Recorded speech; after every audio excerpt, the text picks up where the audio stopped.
எனவே இன்றைக்கு இந்த நாளிலே உங்களோடு அதனுடைய தொடர்ச்சி என்று எடுத்துக்கொள்ளலாம். எனக்கு என்னமோ அந்த தாழ்மையை குறித்து தொடர்ந்து உங்களோடு பேச வேண்டும் என்று சொல்லி ஆவியானவர் எனக்குள்ள ஒரு உணர்வை தந்து கொண்டிருக்கிறார். இன்றைக்கு நாம் ஒரு வசனத்தை வாசிக்கலாம். ஏசாயா தீர்க்க தரிசன புஸ்தகம் 55ஆம் அதிகாரம். ஏசாயா தீர்க்க தரிசன புஸ்தகம் 55ஆம் அதிகாரம் 3வது வசனம். உங்கள் செவியை சாய்த்து என்னிடத்தில் வாருங்கள், கேளுங்கள், அப்பொழுது உங்கள் ஆத்துமா பிழைக்கும். தாவீதுக்கு அருளின நிச்சயமான கிருபைகளை உங்களுக்கு நித்திய உடன்படிக்கையாக ஏற்படுத்துவேன். சரி, நான் என்ன சொல்ல வருகிறேன், கிருபையை பற்றி நம்ம பார்த்துட்டு வரோம். என்ன வேணும்? கிருபைகளே பெருக வேண்டும் என்று சொல்லி தொடர்ந்து பார்க்குறோம். கிருபை கிருபை கிருபை நான் பேசிகிட்டே வரேன். அந்த கிருபையை பெற்றுக்கொள்வதற்கான ஒரு காரியத்தில் ரொம்ப முக்கியமான ஒரு விஷயத்தை பற்றி சொன்னேன். ஆண்டவர் யாருக்கு கிருபையை கொடுப்பாராம்? தாழ்மையாக இருக்கிறவங்க. அப்போ அந்த தாழ்மையாக இருக்குன்னு சொல்லும்போது தாழ்மைன்னா என்ன, நம்ம எப்படி தாழ்மையாக இருக்கணும், எதில் தாழ்மையாக இருக்கணும், எவைகளெல்லாம் நம்ம தாழ்மையாக இருக்கணும் என்பதை பற்றியும் தொடர்ந்து படிச்சுட்டு வரோம். கடந்த வாரத்தில் நம்ம பார்த்தோம் இல்லையா? தாழ்மையாக இருந்து வாழ்ந்தவர்கள் 2 பேர், பெருமையினாலே விழுந்தவர்கள் 2 பேர். 2 காரியத்தை நான் உங்களுக்கு சொன்னேன். விழுந்த 2 பேரையும் வாழ்ந்த 2 பேரையும் நான் உங்களுக்கு சொன்னேன். எனவே இந்த கிருபைகளை பற்றி நம்ம பார்க்கும் பொழுது இங்கு ஒரு காரியம் சொல்லப்பட்டிருக்கிறது. நான் அதை உங்களுக்கு திரும்ப வாசித்து காட்டுகிறேன். தாவீதுக்கு அருளின நிச்சயமான கிருபைகளை உங்களுக்கு உடன்படிக்கையாக ஏற்படும். ஆண்டவர் தாவீதுக்கு ஒரு கிருபையை தந்திருக்கிறார் என்று சொன்னால் அது உண்மை.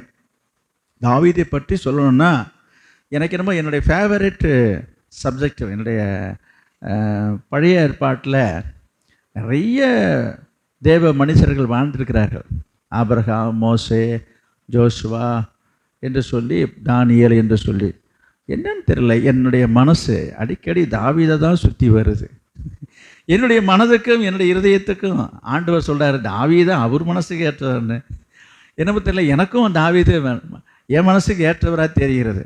அதனால் அதிகமாக என்னுடைய செய்திகளில் தாவீதனுடைய காரியங்களுடைய தாக்கம் அதிகமாக இருக்கிறது.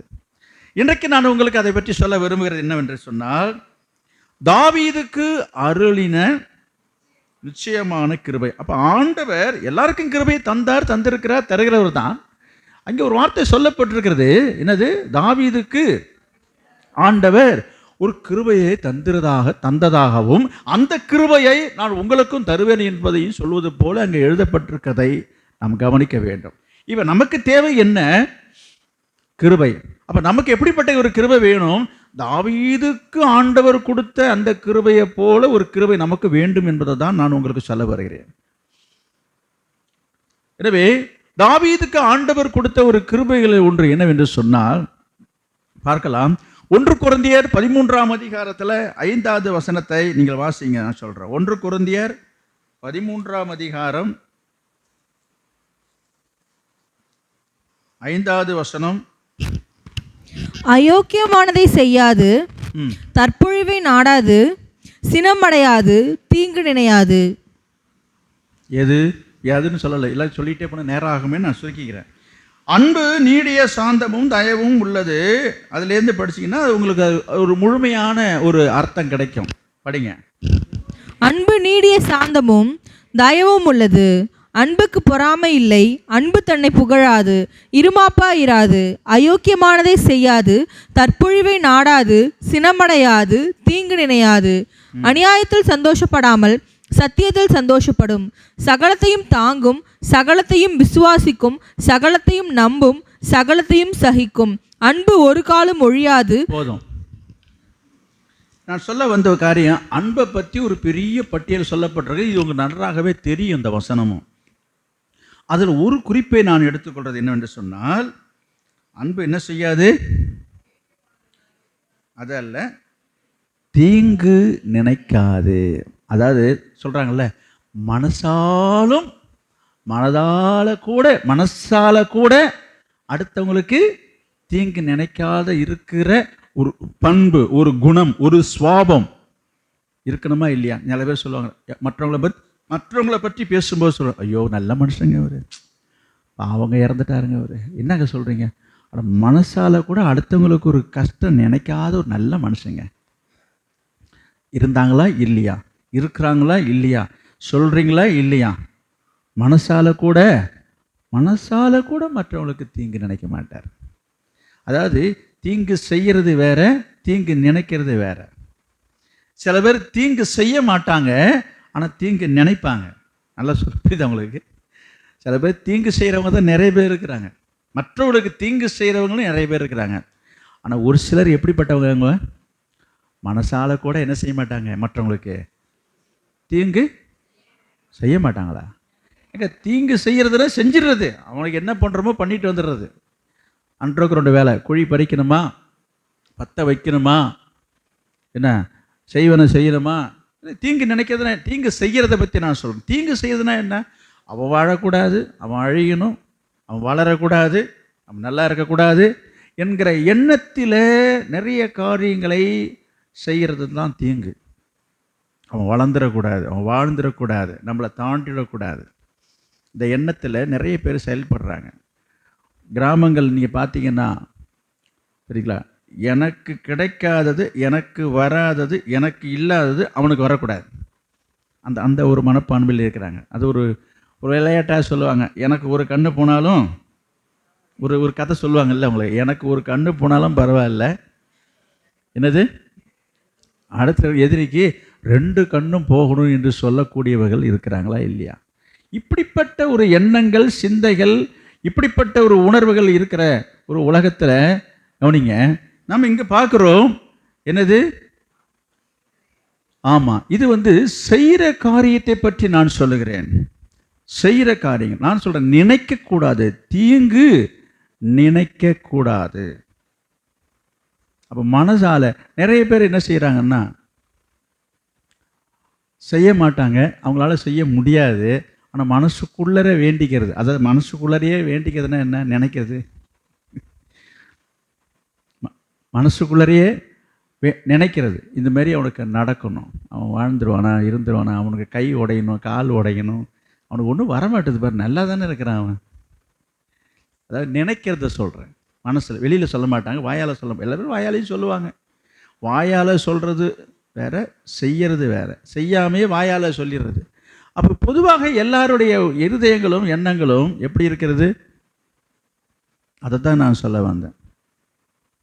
அப்போ இங்கே பார்க்குறோம், தீங்கு நினைக்காதான் எது? அன்பு.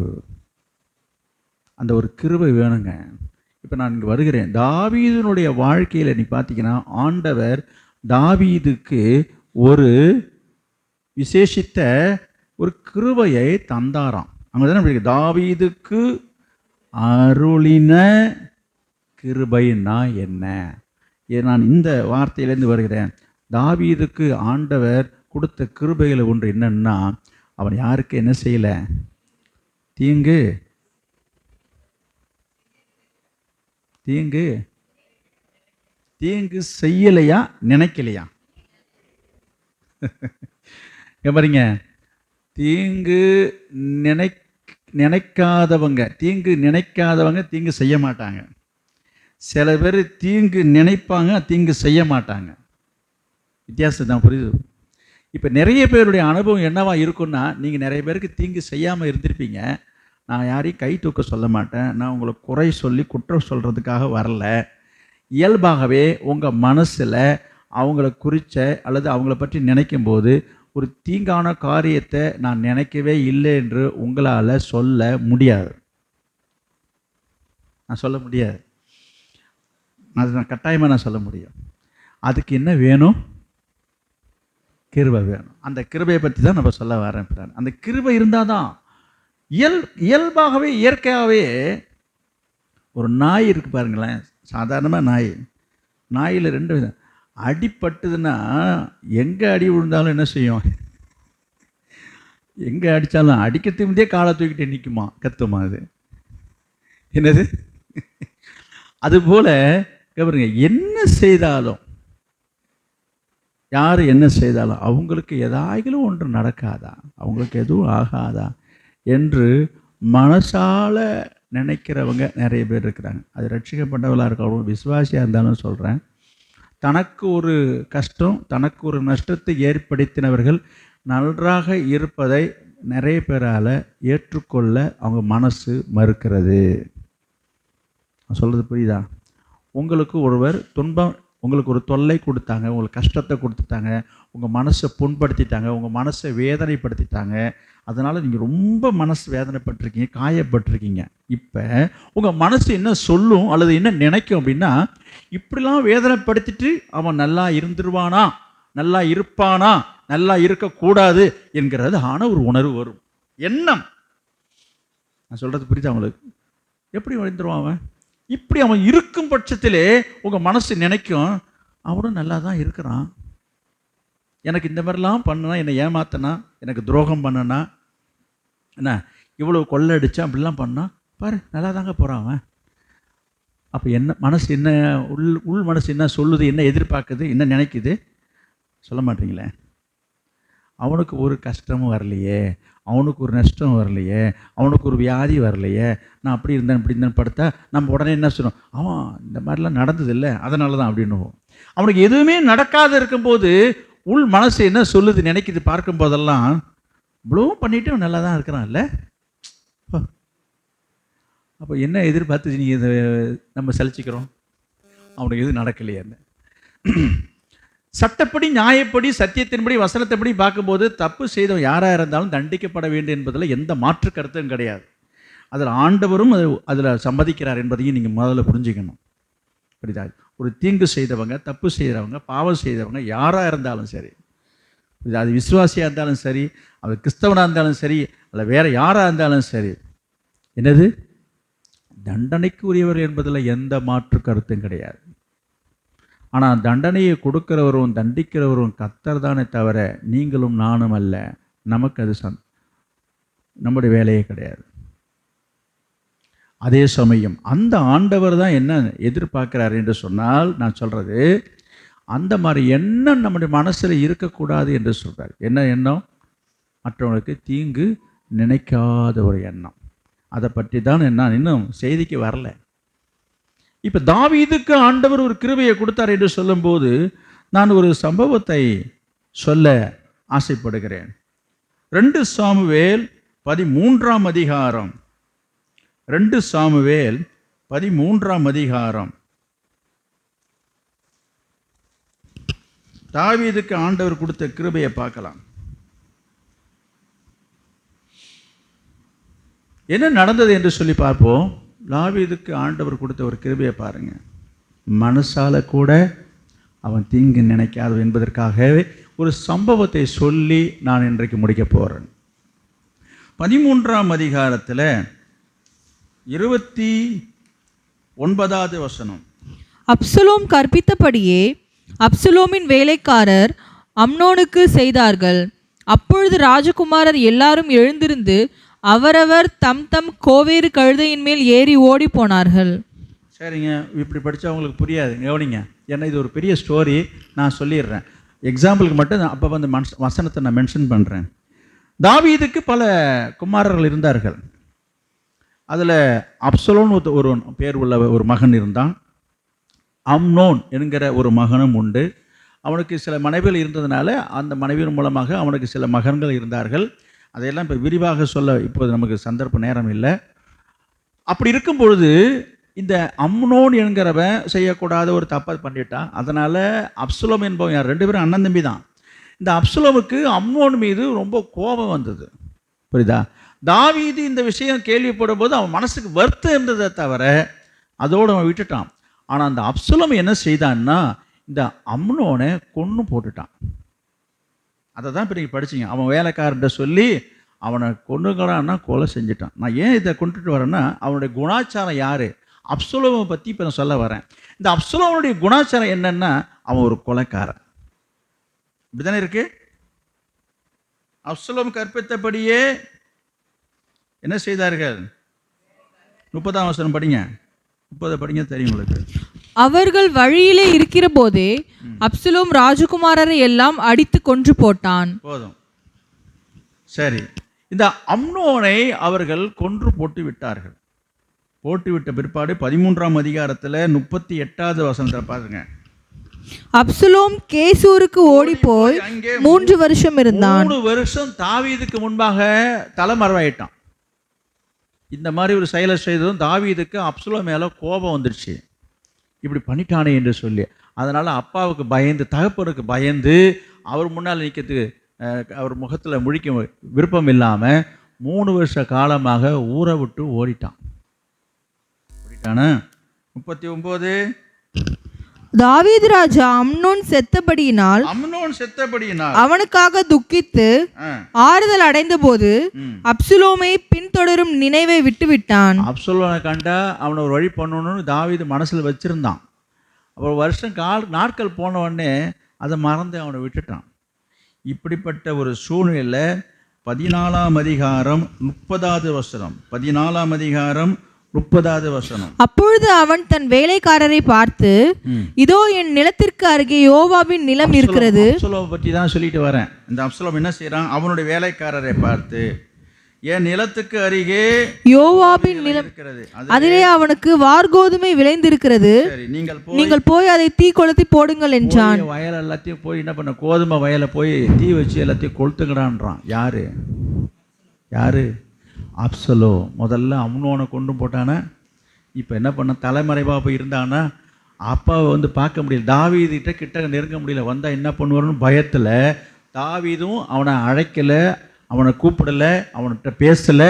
கோபத்தில் இருக்கிறார் தாவீது அப்சலோ மேலே, அது இப்படி பண்ணிட்டானே என்று சொல்லி. அதனால் இவன் பயந்துக்கிட்டு அப்பா எப்போ கூப்பிடாரு, எப்போ சந்திக்கலான்னு சொல்லி 3 வருஷம் ஆனாலும் சரி அவர் மறக்காமல் அந்த கோபத்தில் இருக்கிறத அறிந்து அவன் என்ன பண்ணுறான், தாவீதுக்கு உடன் இருக்கிற ஒரு உதவியாக இருக்கிற நபரிடத்துல சிபாரிசுக்காக சப்போர்ட்டுக்கு போகிறான். நீங்களாவது அப்பாட்ட சொல்லி எப்படியாவது என்னை 2 பேரும் சமாதானப்படுத்தி வைக்கும் போது யாருமே அவனுக்கு சமாதானத்துக்கு வரல. அப்படிப்பட்ட சூழ்நிலையில் தான் இங்கே நான் பார்க்குறோம். அந்த யோவாபு என்பவன் தாவீதுக்கு கூட இருக்கிறவன். கவனிங்க, அவனுடைய வயலை தான் தீ கொளுத்தி போட்டான் இந்த அப்சலோம். ஏங்க என்ன சொல்ல வரேன், ஒரு பிரச்சனையை தீர்ப்பதற்கு வன்முறை ஒரு தீர்வு அல்ல. ஆனால் இவன் கையாண்ட விதத்தை தான் நான் உங்களுக்கு சுட்டி காட்டுகிறேன். புரியுதா உங்களுக்கு? ஒரு நேர் வழியில், நியாயமான வழியில் அவன் செயல்படலை. அவன் எப்படிப்பட்ட ஒரு முரட்டு சுவாபம் உள்ளவன் என்பதற்காகத்தான் இந்த சம்பவங்களை நான் உங்களுக்கு கோடிட்டு காட்டி கொண்டு வருகிறேன். கவனிச்சுட்டு வாங்க. இப்படிப்பட்ட சூழ்நிலையில் கொளுத்துனதுக்கு அப்புறமா தான் இந்த யோவாப்பு வந்து இந்த அப்சலோம் வந்து பார்க்குறேன். எதுக்கு என் வயலை கொளுத்துறேன்னு தான் நான் உனக்கு எத்தனை தடவை சொல்கிறது, உன்னை ஆள் விட்டு அனுப்ப, நீ வந்து என்னை பார்க்க மாட்டேன் என்று சொல்லி இப்பயாவது என்னை கொண்டு போய் எங்கள் அப்பாட்ட என்ன செய்யணும், சேர்த்து விடுன்னு சொல்கிறான். புரியுதுங்களா? இப்படிப்பட்ட ஒரு சூழ்நிலை தாவீது அவனை சேர்க்காமல் இருந்த நிலையத்தில் 14ஆம் அதிகாரம் 33வது வசனம். யோவாப் ராஜாவினிடத்தில் போய் அதை அவனுக்கு அறிவித்த போது அப்சலோமை அழைப்பித்தான்.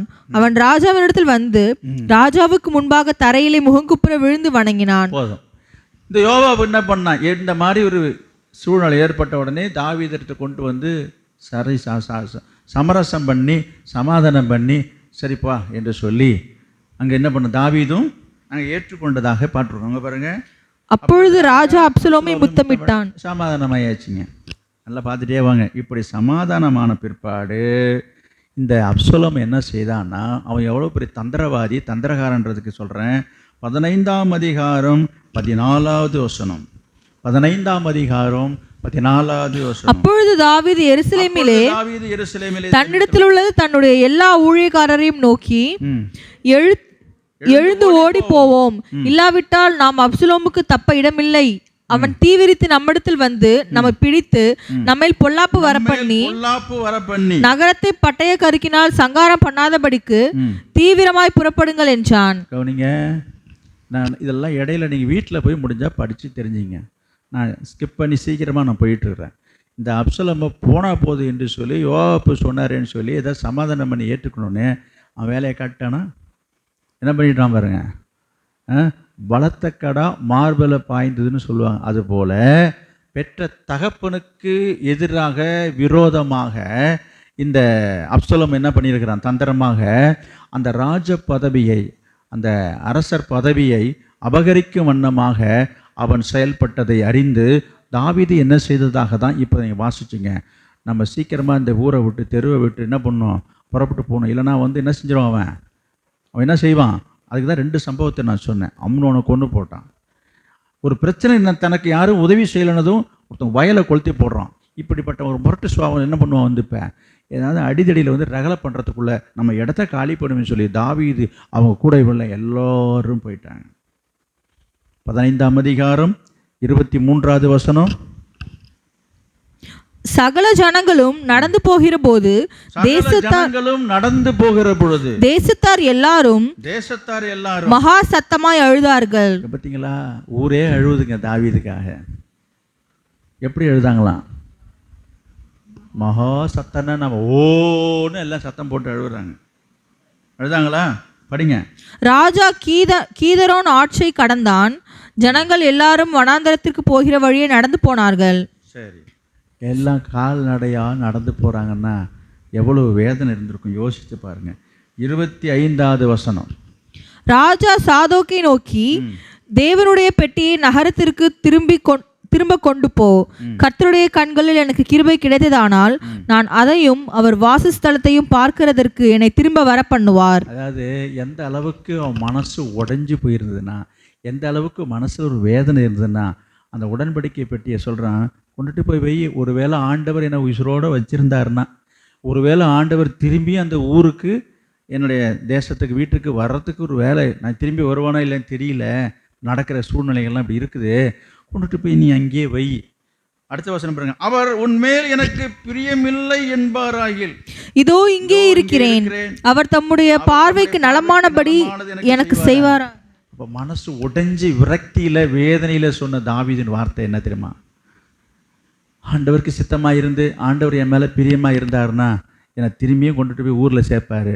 இல்லையா, ஆண்டவர் அவர் விட்ட வழி என்ன வேணாலும் நடத்தணும். இந்த சூழ்நிலைக்கு யார் காரணம்?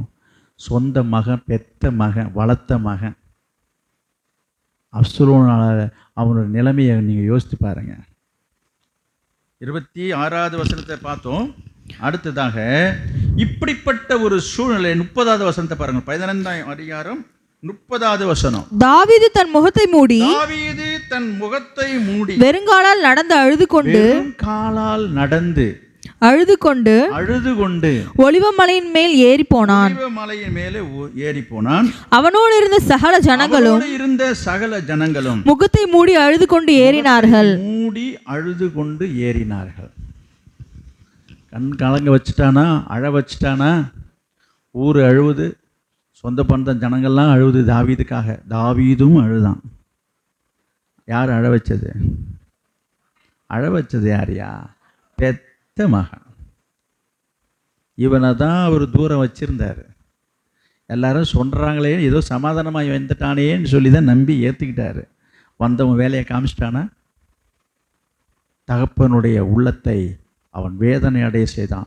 அப்போ எவ்வளவு வேதனைப்பட்டிருந்தா அவன் உள்ளத்துலேருந்து இவ்வளோ அழுக வந்துருக்கான். அவன் அழக்கூடிய அளவுக்கு என்னங்க நடந்துச்சு? அப்போ ஒவ்வொன்றையும் அவன் நினச்சி அவன் ரொம்ப ஃபீல் பண்ணிட்டு அழுதுருக்கிறான். இப்படி அழும் பொழுது என்ன நடந்தது?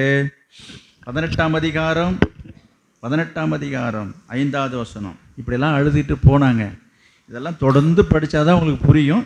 நான் சீக்கிரமாக சொல்லிட்டு போகிறேன். 18ஆம் அதிகாரம் 5வது வசனம். ராஜா யோவாபையும் அபிசாயையும் ஈத்தாயையும் நோக்கி, பிள்ளையாண்டானாகிய அப்சலோமை. இங்க பாருங்க, இப்ப தாவீது போய் மலையிலையோ குகையிலையோ காட்டிலையோ போய் மறைஞ்சிட்டான். அப்சலோமை கண்டா நம்மளை கண்டந்துண்டமாக வெட்டி போட்டுடுவான், அவ்வளோ வேகத்தில் இருக்கிறான். அவன் முரட்டுக்காரன். யாரு? அப்சலோம். அதனால தாவீது என்ன செய்தான்? அவனோடு கூட அவனுக்கு ஒரு கூட்டம் இருந்ததில்லை, எல்லாம் போய் அழுதுகிட்டே போய் என்ன பண்ணிட்டாங்க இருக்கிறாங்க. இப்படிப்பட்ட சூழ்நிலையில் கவனிங்க, இவன் தான் போய் ஒதுங்கிட்டார்ல. தாவீது தான் என்ன பண்ணார்? இந்த வம்பு தும்பு வேணாம் என்று சொல்லி எங்கேயோ காட்டில் போய் இருந்தானாக்கா இவன் பாட்டு ஒழுங்காக இருக்க வேண்டியதானே. யார்? இந்த அப்சலோம் என்ன திரும்ப செஞ்சான்? தாவீது இருக்கிற இடம் எங்கன்னு தேடி கண்டுபிடிச்சி விசாரித்து அவனோட யுத்தம் பண்ணுறதுக்கு வரான். அப்படின்னா என்ன அர்த்தம்? நீ உசுரோடு இருக்கக்கூடாது, நீ இருந்தீன்னா என்ன செஞ்சிடுவேன்? எனக்கு ஆபத்து. அதாவது யார்? அப்சலோம். தனக்கு என்ன ஆபத்து? ஏன்னா நீ பதவியில் இருக்க விட மாட்டேன், இந்த ராஜ பதவியை நான் அனுபவிக்கணுன்றதுக்காகவே என்ன பண்ணுறான்? நான் உன் உயிரோடு இருந்தாக்க நீ என்ன பண்ண? நீ கோலியத்தை வீழ்த்தினாலாச்சே, அதனால் நீ சண்டை கண்டை போட்டுட்டு திரும்பி வந்துட்டா என்ன பண்ணுறது, நீ இருக்கக்கூடாது என்று சொல்லி அங்கே ஒரு யுத்தம் நடக்கிறது. யுத்தத்துக்காக வருகிறார்கள். அப்சலோமு சேர்ந்த ஒரு கூட்டம் வருகிறது, தாவீது கூட இருந்தவர்களும் போகிறார்கள். அப்போ இதை எதிர்கொள்ளும் பொழுது தாவீது கூட இருக்கிறவர்கள் வந்து சண்டை போடுறதுக்காக பல வண்ட சண்டை என்ன செய்யறது, தடுத்து தங்களை தற்காத்து கொள்ள வேண்டும் அல்லவா. அதனால என்ன எதிர்கொண்டு போகும்போது தாவீது சொன்ன வார்த்தை என்னன்றதை நீங்க கவனிக்கணும். தாவீது என்ன சொல்றான், பிள்ளையாண்டானாகிய அப்சலோமை, அவனெல்லாம் ஒரு பிள்ளைன்னு சொல்றதுக்கு தகுதி இருக்குதா? நம்ம பேசுவோம் அப்படி, இவெல்லாம் எனக்கு ஒரு பிள்ளையா? சில பெற்றோர்கள் அப்படி சொல்லுவாங்க. பிள்ளையினால பாதிக்கப்பட்டவர்கள் சொல்றேன், இவன் வந்து எனக்கு பிள்ளையா பிறந்தான் பாரு, இவெல்லாம் பிள்ளைன்னு சொல்றதுக்கே என்று சொல்லக்கூடிய நிலையிலே ஒரு சிலர் இருக்கீங்க இல்லையா? பாதிக்கப்பட்டவர்கள் நான் சொல்றேன். இந்த தாவீது பாதிக்கப்பட்டு இருந்தாலும் அவன் சொல்ற வார்த்தை என்ன, பிள்ளையாண்டானாகிய அப்சலோமை. பிள்ளை அது நீங்கள என்ன சொல்லுவீங்க, நீங்க என்ன சொல்லுவீங்க? இப்ப நம்ம தாவீதுக்காக பேசுவோம், நம்மளாம் தாவீது பக்கம் தானே. நாம என்ன பண்ணுவோம், அவனை ஒரு பிள்ளை, அவன் பிள்ளை. அப்புறம் படிங்க, பிள்ளையாண்டான் அப்சலோமை என் நிமித்தம் மெதுவாய் நடப்பியுங்கள். மெதுவா இங்க கவனிச்சிங்களா? இங்க பாருங்க, சண்டை பிண்டை போட்டு அவனுக்கு எதுவும் ஆயிடாது, கை கால் இதை வெட்டிக்கிட்டு விட்டுறாது, குத்திடாதுங்க, காயங்க ஆயிட போகுது. அடிக்கிறன்னு போய் என்ன பண்ணுறாங்க, சண்டை போடுறன்னு போட்டு அவன் உசுருக்கு எதுவும் ஆபத்து வந்துடக்கூடாது. பாசம் இருக்குதா, இந்த பரிவு இருக்குதா? கொஞ்சம் யோசித்து பாருங்க. இப்படி பண்ணினவன், இப்படி துரத்தி விட்டவன், கொஞ்சம் யோசித்து பாருங்க. இந்த தகப்பன் உள்ள என்ன செய்யுது, அப்சலோனுக்காக தாங்கள் அடையுது. என்ன சொல்லி அனுப்புகிறான்ற அந்த வார்த்தையை பாருங்க. ஐயா நீங்கள் சண்டைக்கு போங்க வேண்டான்னு சொல்ல, என் பிள்ளைக்கு என்ன செஞ்சிடக்கூடாது, எதுவும் ஆகிடக்கூடாது. அவன் பாசம். படிங்க, என் நிமித்தம் மெதுவாய் நடப்பியுங்கள் என்று கட்டளையிட்டான். இப்படி ராஜா அப்சலோமை குறித்து அதிபதிகளுக்கெல்லாம் கட்டளையிட்டதை ஜனங்கள் எல்லாரும் கேட்டிருந்தார்கள். சொல்றாங்க, எல்லாருக்கும் சொல்றாங்க, இங்க பாருங்க, அவன் மேல யாரும் கையை வைக்காதீங்க, என் பிள்ளை மேல எதுவும் கையை வச்சிடாதீங்க. அழகா சொல்லி அனுப்புறான். என்ன நடந்தது? 9வது வசனம்.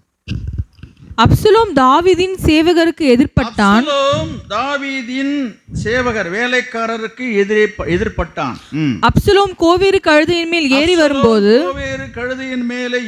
வரும்போது, அந்த கோவேறு கழுதை சன்னல் பின்னலான ஒரு பெரிய கர்வாலி மரத்தின் கீழே வந்ததினால் அவனுடைய தலை கர்வாலி மரத்தின் மாட்டிக்கொண்டு அவன் வானத்துக்கும் பூமிக்கும் நடுவே தொங்கினான். அவன் ஏறி இருந்த கோவேறு கழுதை அப்பாலே போயிடுச்சு. கெடுவான் கேடு நினைப்பான். கழுதை அப்ப அந்த காலத்துல வாகனம் அதுதான். கழுதை மேல உட்கார்ந்து போயிட்டு இருக்காரு. அது காடு, அது ஒரு கருவாலி மரம் இது சூழ்ந்திருக்குது. அப்படியே கொடியும் கிடியமா சிக்கிட்டு இருக்குது. கழுதை வேகமா போயிட்டு இருக்குது. போகும்போது கழுத்து போய் என்ன ஆயிடுச்சு, கொடியில் மாட்டிடுச்சு, மரத்தில் சிக்கிடுச்சு. கழுதை நின்று இருந்தால் தப்பிச்சிருப்பான். கழுதை பாட்டுக்கு போயிட்டே இருக்குது. அப்படியே எழுதியிருக்குது. இதெல்லாம் உண்மை சம்பவம் இது. இப்போ என்ன பண்ணிகிட்டு இருக்கிறான், இப்போ எப்படி இருக்கிறான் அவன், உசுறு போகலை, கிட்டத்தட்ட ஒரு தூக்கில் தொங்குற மாதிரி தொங்கிக்கிட்டு இருக்கிறான். இப்போ மாட்டிக்கிட்டான். அங்கே இருக்கு பாருங்க வசனம், நடுவே தொங்கினான் இருக்குது. தொங்கிக்கிட்டு இருக்கிறான். இப்போ தொங்கல்ல விழுந்துச்சா. அப்புறம் என்ன நடந்தது பார்ப்போம். 14வது வசனம். ஆதலால் யோவாப், நான் இப்படி உன்னோட பேசி தாமதிக்க மாட்டேன் என்று சொல்லி தன் கையிலே 3 வல்லையங்களை எடுத்துக்கொண்டு அப்சலோம் இன்னும் கர்வாலி மரத்தின் நடுவிலே உயிரோடு தொங்குகையில் அவர் நெஞ்சிலே குத்தனான். உயிர் போகல, தொங்கிட்டு இருக்கிறான். அவனை காப்பாற்றுறதுக்கு வழி இல்லை. அவனும் தன்னை காப்பாற்றிக்க முடியாத ஒரு சூழ்நிலை.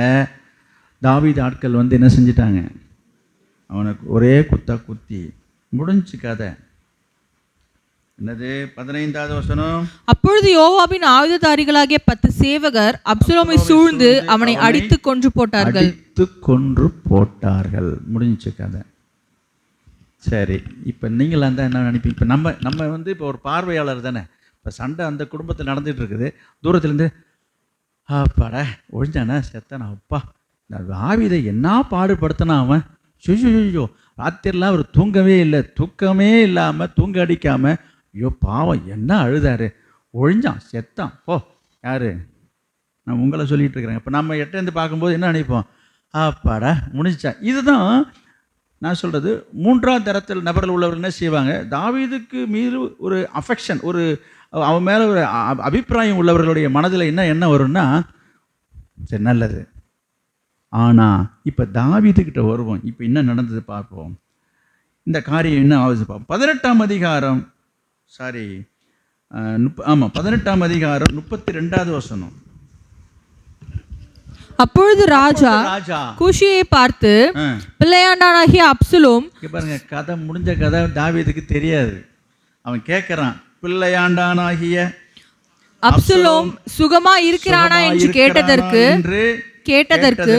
கூஷி என்பவன் அந்த பிள்ளையாண்டானுக்கு நடந்தது போல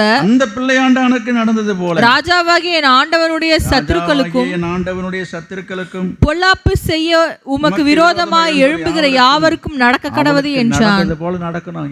உங்களை எப்படிலாம் இம்சப்படுத்தினா, உங்க மனசை கஷ்டப்படுத்தினா, துரோகம் பண்ணனா, இந்த மாதிரி நடந்தது. யாரா இருந்தாலும் அப்படிதான் நடக்கணும்னு அவன் என்ன பண்றான், வெகுளியா பேசிட்டான். ஏன்னா தாவீது அவன் மேல வேகமா இருப்பான்னு நினைச்சுக்கிட்டு. அப்பொழுது ராஜா மிகவும் கலங்கி கெவுனி வாசலின் மேல் வீட்டிற்குள் ஏறி போய் அழுதாங்க. இதாங்க தகப்பன் உள்ளான். இதுதாங்க தீங்கு நினைக்காத உள்ளான். என்னதான் பாதிக்கப்பட்டிருந்தாலும் படிங்க, முடிச்சிட்டு நான் சொல்றேன். அவன் ஏறி போகையில் என் மகனாகிய அப்சலோமே, என் மகனாகிய அப்சலோமே, நான் உனக்கு பதிலாக செத்தேனே, ஆனால் நலமாய் இருக்கும். அப்சலோமே, என் மகனே என்று சொல்லி அழுதான். இப்படிலாம் எழுதி வச்சிருக்கு பைபிள்ல. ஏங்க ஒரு தடவை சொன்னா தெரியாதா என் மகன் என்ன? கொஞ்சம் யோசித்து பார்க்கணும். நீங்க ஒரே ஒரு தடவை என் மகனே அப்சலோன்னு எழுதி அதோடு விட்டுருக்கலாம்ல. அப்போ எந்த அளவுக்கு அவன் புலம்பி இருந்தான்னா வேதத்தில் அந்த சம்பவத்தை இவ்வளவு விரிவாக விளக்கமாக எழுதியிருப்பாங்கன்றதையும் நீங்கள் யோசிக்கணும். அவன் ஒரு தடவை சொல்லலைங்க, சும்மா ஒப்பாச்சாரத்துக்கு ஃபார்மாலிட்டிக்கு சொல்லுவாங்களே, அந்த மாதிரி ஊரில் அதை தப்பாக நினைப்பாங்க இவங்க. பற்றியா என்னது இப்போ மகன் சாப்பிட்டுன்னு தான் இருந்திருக்கிறாங்க. அப்படிலாம் ஒரு விதமாக பேசுவாங்க இல்லையா சிலரை குறித்து. சும்மா நடிக்கிறாங்க அவன் அப்படின்வாங்க. தாவீது அப்படி கிடையாது. தாவீது யாரும் அப்படி சொல்ல முடியாது. ஒரு பழமொழி சொல்லுவாங்க, மோகன் செத்தாலும் நீங்கள் சொல்ல மாட்டீங்க. ஏன்னா நீங்கள்லாம் தெரியாதவங்க லட்சம். என்னது புரியலையா? தெரிஞ்சவங்களாம் தெரியாத மாதிரி இருக்கீங்க. மகன் செத்தாலும் மருமக தாலியாக இருக்கணும். புரியலையா? அதாவது மருமக மேலே அவ்வளவு வேகம் காண்டம். அதனால் இது ஒரு கிராமத்தை சொல்ல தான் நான் சொல்லிட்டு வரேன். நான் சொல்லலை. என் பிள்ளை செத்தாதானே அவன் விதவையாக முடியும், விதவாக முடியும். புரியல உங்களுக்கு? அவன் தாலியாக இருக்கணும். இந்த மாதிரி ஒரு எண்ணங்கள் உள்ள சில காழ்ப்புணர்ச்சி உள்ள ஜனங்கள் இந்த உலகத்தில் வாழ்ந்து கொண்டிருக்கிறார்கள் என்பதை நான் சொல்ல வருகிறேன் இல்லையா? அப்படிப்பட்ட ஒரு சூழ்நிலையில் இவ்வளவு பாதிக்கப்பட்ட இந்த தாவீது அவனை ஒரு பிள்ளைன்னு சொல்கிறதுக்கு ஒரு அருகதை இருக்குதா? அந்த தகுதி இருக்குதா? ஆனால் எத்தனை தடவை எத்தனை முறை அவன் பேரை சொல்லி சொல்லி அவன் அழுகுறான். நீங்கள் என்ன சொல்லுவீங்க? நீங்கள் என்ன இப்போ நம்ம முடிஞ்ச கதையாக இருந்தாலும் நம்ம ஒரு கதையை பார்க்குறோம், நம்மளாம் என்ன சொல்கிறோம், இதெல்லாம் ஒரு பிள்ளையா அது, இதுக்கு போய் உட்காந்துட்டு அழுதிட்டு இருக்காரு, இவன் என்னெல்லாம் பண்ணியிருக்கிறான். அப்படி தானே நீங்களும் நாமளும் பேசும்போது அப்படி தான் நம்ம நம்முடைய பார்வை அப்படி தான் இருக்கும். ஏன்னா நமக்கு அப்சலோமை விட தாவீது மீது தான் நமக்கு என்ன இருக்குது, ஒரு அன்பு மதிப்பு பாசம் நமக்கு இருக்குது.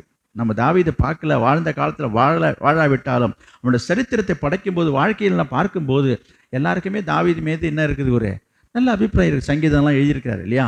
அப்படி பார்க்கும்போது இந்த அப்சலோமுடைய கொடூரத்தன்மையும் கொடுமையெல்லாம் பார்க்கும்போது இதுக்கு என்ன இந்த ஆள் இப்படி உட்காந்துட்டு எழுதிட்டு இருக்காரு தான் நீங்கள் நினைப்பீங்க, நீங்கள் சொல்லுவீங்க.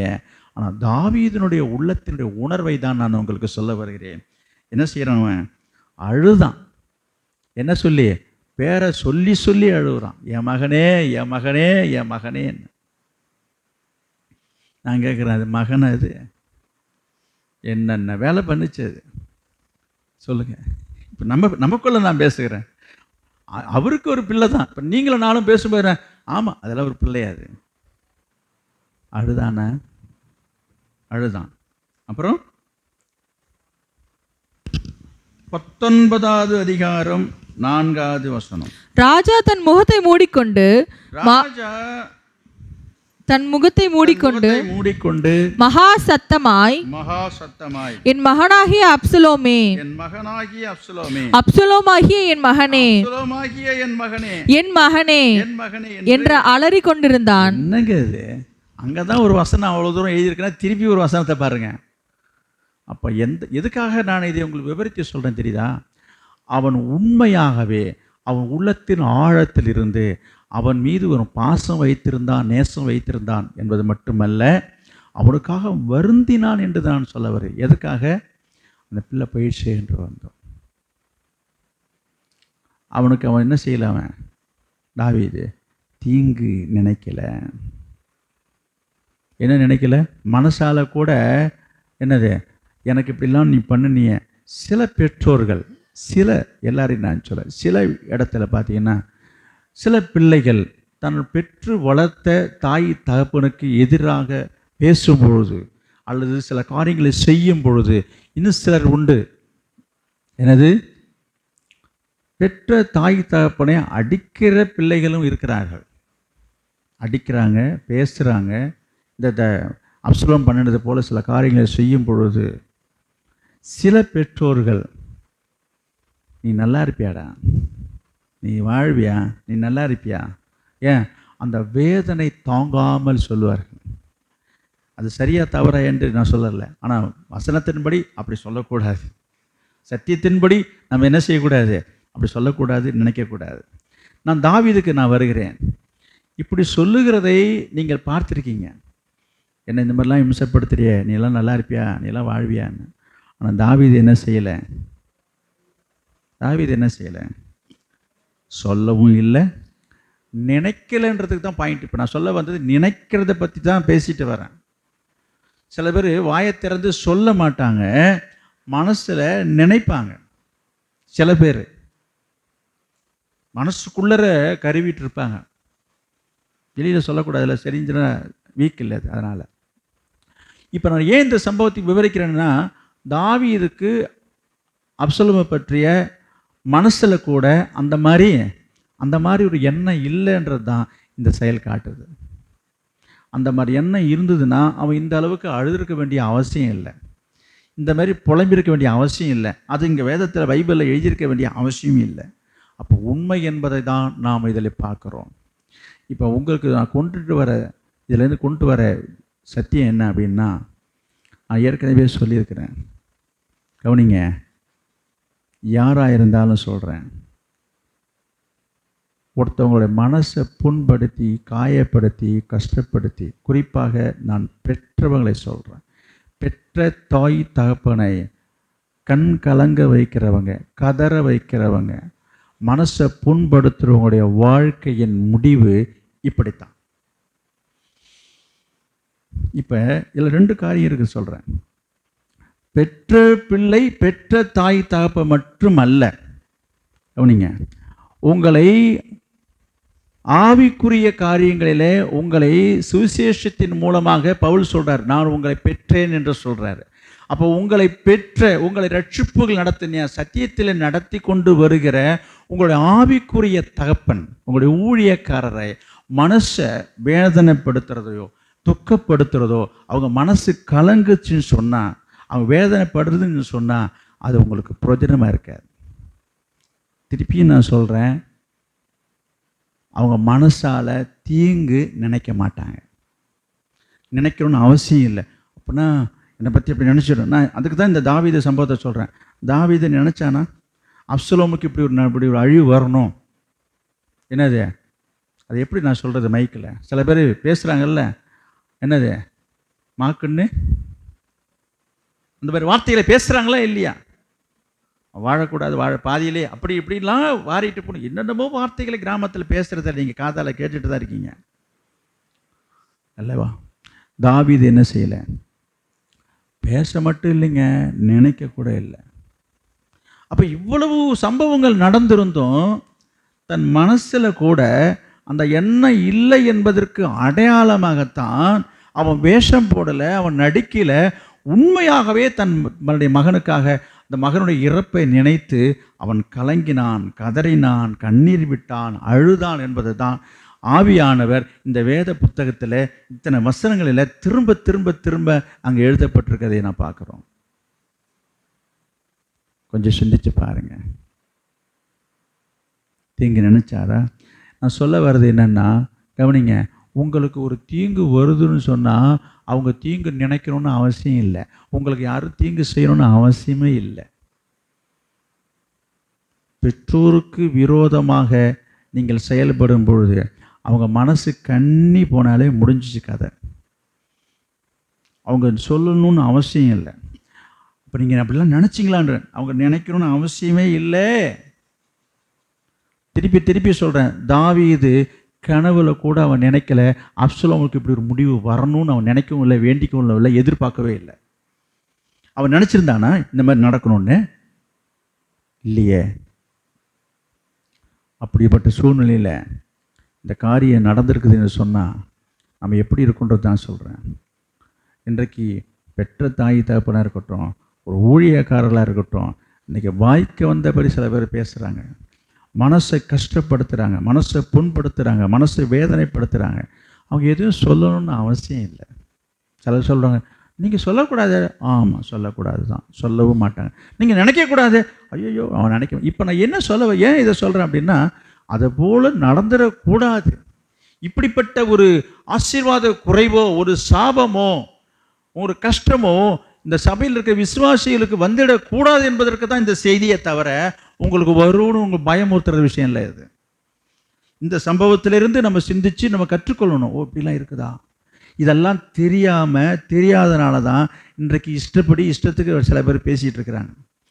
அநேக விசுவாசிகள் நான் சொல்கிறேன், அவங்க குடும்பத்தில் தாய் தகப்பனை மதிக்கிறது கிடையாது, பெற்றவங்களை மதிக்கிறது கிடையாது, பெற்றவங்களுடைய மனசை புண்படுத்துறோம்ன்றதை பற்றி வருத்தப்படுறதே கிடையாது. இதனுடைய விளைவு என்ன ஆகும் என்பதை யோசித்து பாருங்க. இந்த சம்பவத்திலிருந்து நான் 2 காரியத்தை நான் உங்களுக்கு சொல்கிறேன். எதுவும் நினைக்கணும்னு அவசியம் இல்லை, எதுவும் வாயால் வாசாக்கி விடணும்னு அவசியமே இல்லை. புரியுதா? உங்களால் அவங்க மனசு கஷ்டப்பட்டு இருந்துன்னு சொன்னாலே, மனசு கண்ணி போய் நொந்து சொல்கிறாங்களே, வெந்து நொந்து அவங்க மனசு உடஞ்சி போனாலே போதும், அது போதும். உன்னுடைய வீழ்ச்சிக்கு, உன்னுடைய அழிவுக்கு, உன்னுடைய சாபத்துக்கு, உன் ஆசீர்வாத குறைவுக்கு என்பதை இந்த சம்பவம் உங்களுக்கு ஒரு எடுத்துக்காட்டு.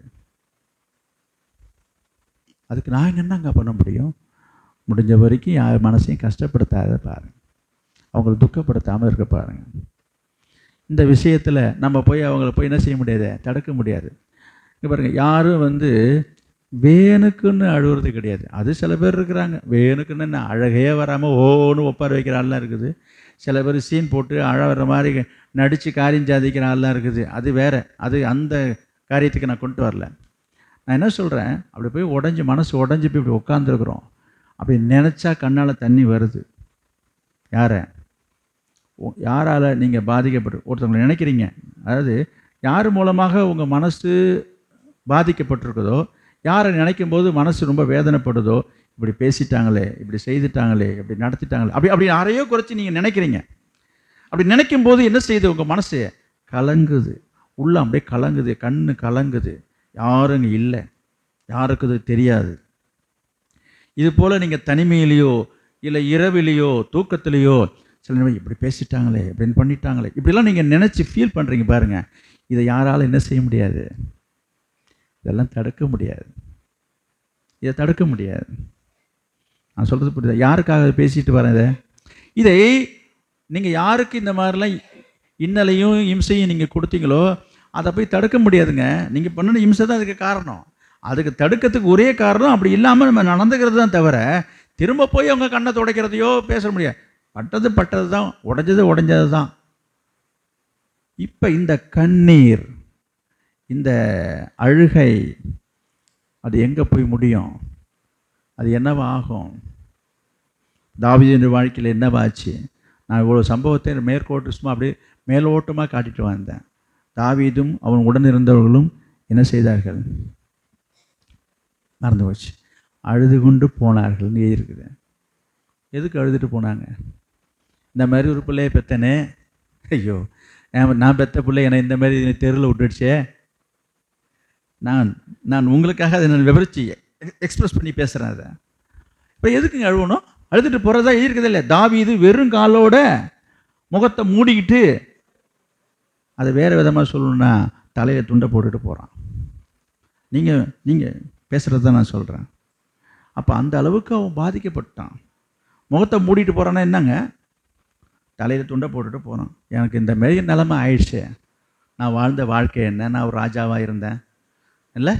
என்னை மதிக்கிற ஜனங்கள் என்னாச்சு? இப்போ ஏன் நான் பெற்ற பிள்ளை என்ன பண்ணிடுச்சு? என்ன இந்த நிலைமைக்கு ஆளாயிடுச்சு. இப்போ எங்கே போகிறேன்னே தெரியலையே, எங்கேயோ போகிறேன், என் பிள்ளை இப்படி பண்ணிடுச்சு. அழுது கொண்டு போனான். அந்த அழுகை தான் அவனை அழிச்சிச்சு. தாவீது அவன் சாகணும்னு நினச்சி அழுவலை. அப்சலோமுக்கு ஒரு தீங்கு நினச்சி அழுவலை. நல்லா புரிஞ்சுக்கணும். அவன் உள்ள உடஞ்சி அழுகுறான். அவன் மனசு வேதனைப்படுதுங்க. அவன் ரொம்ப வேதனைப்பட்டுட்டான். பட்டு அந்த வேதனையில கூட தன் பிள்ளைக்கு எது நடக்கக்கூடாதுன்னு தான் அவன் நினைச்சானே தவிர, அந்த வேதனை யாரால் தடுக்க முடியுன்றது தான் திருப்பி சொல்கிறேன் நான். அப்போ ஒருத்தன் மனசை ரொம்ப கஷ்டப்படுத்துறதுனால நமக்கு வருகிற விளைவுகளை நீங்கள் சிந்திச்சு பார்க்க மாட்டீங்க. ஒருத்தங்க மனசை வேதனைப்படுத்துறீங்க, கஷ்டப்படுத்துறீங்க, காயப்படுத்துறீங்க, நோக அடிக்கிறீங்க, வாய்க்கு வந்தபடி பேசுகிறீங்க. என்ன வேணாலும் பேசிக்கணும். இவங்க எல்லாத்தையும் தாங்கிட்டு பொறுத்துட்டு போகணும். நான் சொல்கிறேன், தாவீதை தாங்கிட்டு தான் இருந்தான், பொறுத்துக்கிட்டு தான் இருந்தான், ஒதுங்கி தான் போனான். அவன் ஒன்றும் எதிர்த்து பேசலை, சண்டைக்கெல்லாம் போகலை, வம்புக்கெல்லாம் போகலை. அப்சலோம்கிட்ட பாருங்க, விலைக்கு போனான். அப்சலோமுக்கு பயந்து விலைக்கு தான் போனான் அவன். நான் என்ன கேட்குறேன், இந்த அப்சலோம் வாழ்ந்தானா? வாழ முடிஞ்சுதா? ஆனால் இந்த அப்சலோம் வாழணும்னு பெத்த தகப்பன் பாதிக்கப்பட்ட தாவீது நினைச்சான். யாரும் நினைச்சாங்களோ இல்லையோ, என்ன கேட்டால் சிலர் நினைக்கல என்று நான் சொல்லுவேன். யார்? தாவீது கூட இருந்தவங்களுக்கே பிடிக்கல. யார் பிடிக்கல? அப்சலோமை. தாவீது கூட இருந்தவங்களுக்கே பிடிக்கல அப்சலோம் வாழறத, அவன் உயிரோட இருக்கிறது பிடிக்கல. அதனால தான் பாருங்க என்ன நடந்தது. இவன் தொங்கிட்டு இருக்கும்போதே போய் ஒரு குத்தி என்ன பண்ணிட்டான்? காலி பண்ணிட்டான். அப்போ அவனுக்கு பாருங்க, பாதிக்கப்பட்ட தாவீது கம்முன்னு இருக்கும்பொழுது, அப்போ தாவீதுக்கு ஒரு பாதிப்புன்னு சொல்லும்போது பதைச்சு போய் என்ன பண்ணிட்டாங்க, அவன் கூட இருந்தவங்களாம் முடிச்சிட்டாங்களே கதையை. அப்போ எந்த அளவுக்கு எல்லாராலும் வெறுக்கப்பட்டு ஒரு வெறுப்பு ஏற்றுறது போல வெறுப்பாக அவன் நடந்திருப்பான்றதையும் நீங்கள் புரிஞ்சுக்கணும். அவன் நல்லவன் கிடையாது. யார்? அப்சலோம். அதற்கு தான் நான் ஆரம்பத்திலேருந்து நான் கொண்டு வந்தேன். அங்கே ஒரு கொலை பண்ணானே, அடுத்து விட்டு வயலை குளிச்சு போட்டானா, அடுத்தது பெத்த தகப்பனுக்கே துரோகம் பண்ணுறான். நான் சுருக்கமாக தான் சொல்லியிருக்கிறேன். அப்போ இன்னும் வாழ்க்கை வரலாறு அலசி ஆராய்ஞ்சா அவன் மோசமான ஆளாக தான் தெரிஞ்சிருக்குது. ஆனாலும் மோசமானவனாக இருந்தாலும் புள்ள இருக்கணும். இதுதான் எல்லா தாய் தகப்பனுக்கும் இருக்கிறதுங்க. அது எனக்கு தெரியும். எந்த தாயாக இருக்கட்டும், எந்த தகப்பனாக இருக்கட்டும், அது எப்பேற்பட்ட பிள்ளையாக இருந்தாலும் புள்ள உசுரோடு இருக்கணும் தான் எல்லாம் நினைப்பாங்க. தரேன் சாகணும்னு எந்த தாய் தகப்பனும் நினைக்கவே மாட்டாங்க. அந்த மாதிரி எண்ணம் யாருக்கும் வராது. நான் சொல்கிறேன் திருப்பி, தாய் தகப்பனை உடைய ஒரு சிலர் இங்கே உண்டு. அவங்க மனசை நீங்கள் துக்கப்படுத்தாதீங்க, அவங்க மனசை நீங்கள் வேதனைப்படுத்தாதீங்க. இரண்டாவது நான் சொல்கிறேன், இந்த சபையில் இருக்கிற விசுவாசிகளாகிய நீங்கள், புரியுதா? வேதம் சொல்லுகிறது, நான் ஏற்கனவே உங்களுக்கு சொல்லியிருக்கிறேன். யார் இது? உங்களுக்கு அநேக உபாத்தியார்கள் இருந்தாலும் நான் உங்களை ஆவியினாலே பெற்றதுனால ஆவிக்குரிய தகப்பனாகிய உங்கள் ஊழியக்காரரை மனசை புண்படுத்தாதீங்க, மனசு நோக அடிக்காதீங்க. சிலர் கவனிங்க, நேராக பேசுகிறதில்ல, நேருக்கு நேராக பேசுகிறது இல்லைங்க. சிலர் நேராகவும் பேசுகிறாங்க, சாடையிலையும் பேசுகிறாங்க, மறைவாகவும் பேசுகிறாங்க, மற்றவங்கள்ட்டையும் பேசுகிறாங்க. நம்ம இப்படி பேசுகிறோமே, இந்த மாதிரி ஒரு ஊழியக்காரரை பற்றி இப்படி பேசுகிறோமே, இதை அவங்க சொல்லிடுவாங்களே, சொன்னால் என்ன ஆகும், அதை பற்றி கவலையே கிடையாது. அப்போ உங்களுடைய எண்ணம் என்னவா இருக்குது? போட்டுமே, சொல்லட்டுமே அப்படின்ற எண்ணத்தில் தான் அவங்க பேசுகிறதாக தெரிகிறது. புரியுதுங்க? இது போல அநேக சம்பவங்களை நான் சந்தித்து கொண்டிருக்கிறேன், சகித்து கொண்டிருக்கிறேன். இப்படி இருக்கும் பொழுது இதுவரைக்கும் எதையும் யாரையும் கூப்பிட்டு நான் கேட்டதில்லை, கேட்க நான் விரும்பவும் இல்லை, கேட்கக்கூடாதுன்னு இல்லை. மனசுக்கு வருத்தமாக தான் இருக்குது. நினைக்கிறாங்க, இன்னும் இதெல்லாம் பார்த்துட்டு உட்காந்துரு, என்ன செய்ய சொல்கிறீங்க? இப்போ என்ன செய்யணுமாப்பா சொல்லுங்க பார்ப்போம். அது சரியா இல்லைன்றதுக்கு சொல்ல நிறைய பேருக்கு இது புரியல. உடனே உங்களுக்கு கேட்டுணுன்றாங்க. எனக்கு என்ன பொறுத்தளவுக்கு கேட்கறதுனால ஒரு பயனும் இல்லை. கேட்காதனால என்ன நினைக்கிறாங்க, மற்றவர்கள் ரொம்ப நெளிவாக ஓ யார் வேணாலும் என்ன வேணாலும் பேசலாம் போல் இருக்கு. அடுத்தது இப்படி எதையுமே பேசாதனால என்ன ஆயிடுதுன்னா, அவங்களுக்கு ரொம்ப இடம் கொடுத்த மாதிரி நெளிவாயிடுதுங்க. அவரே அப்படி பேசிட்டு இருக்காரு, ஒன்றுமே சொல்ல மாட்டாரு பாஸ்டர், எதுவுமே அவர் சொல்லவே இல்லையா. என்ன சொல்லணும்னு எதிர்பார்க்குறீங்க? என்ன சொல்லணும்னு எதிர்பார்க்குறீங்க? நான் ஒரு சம்பவத்தை சொல்லி நான் முடிக்கிறேன். என்னாகமும்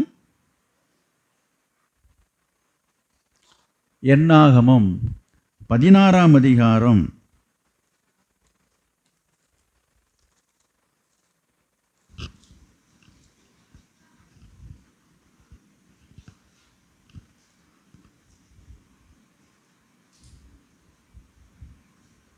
9வது வசனம்.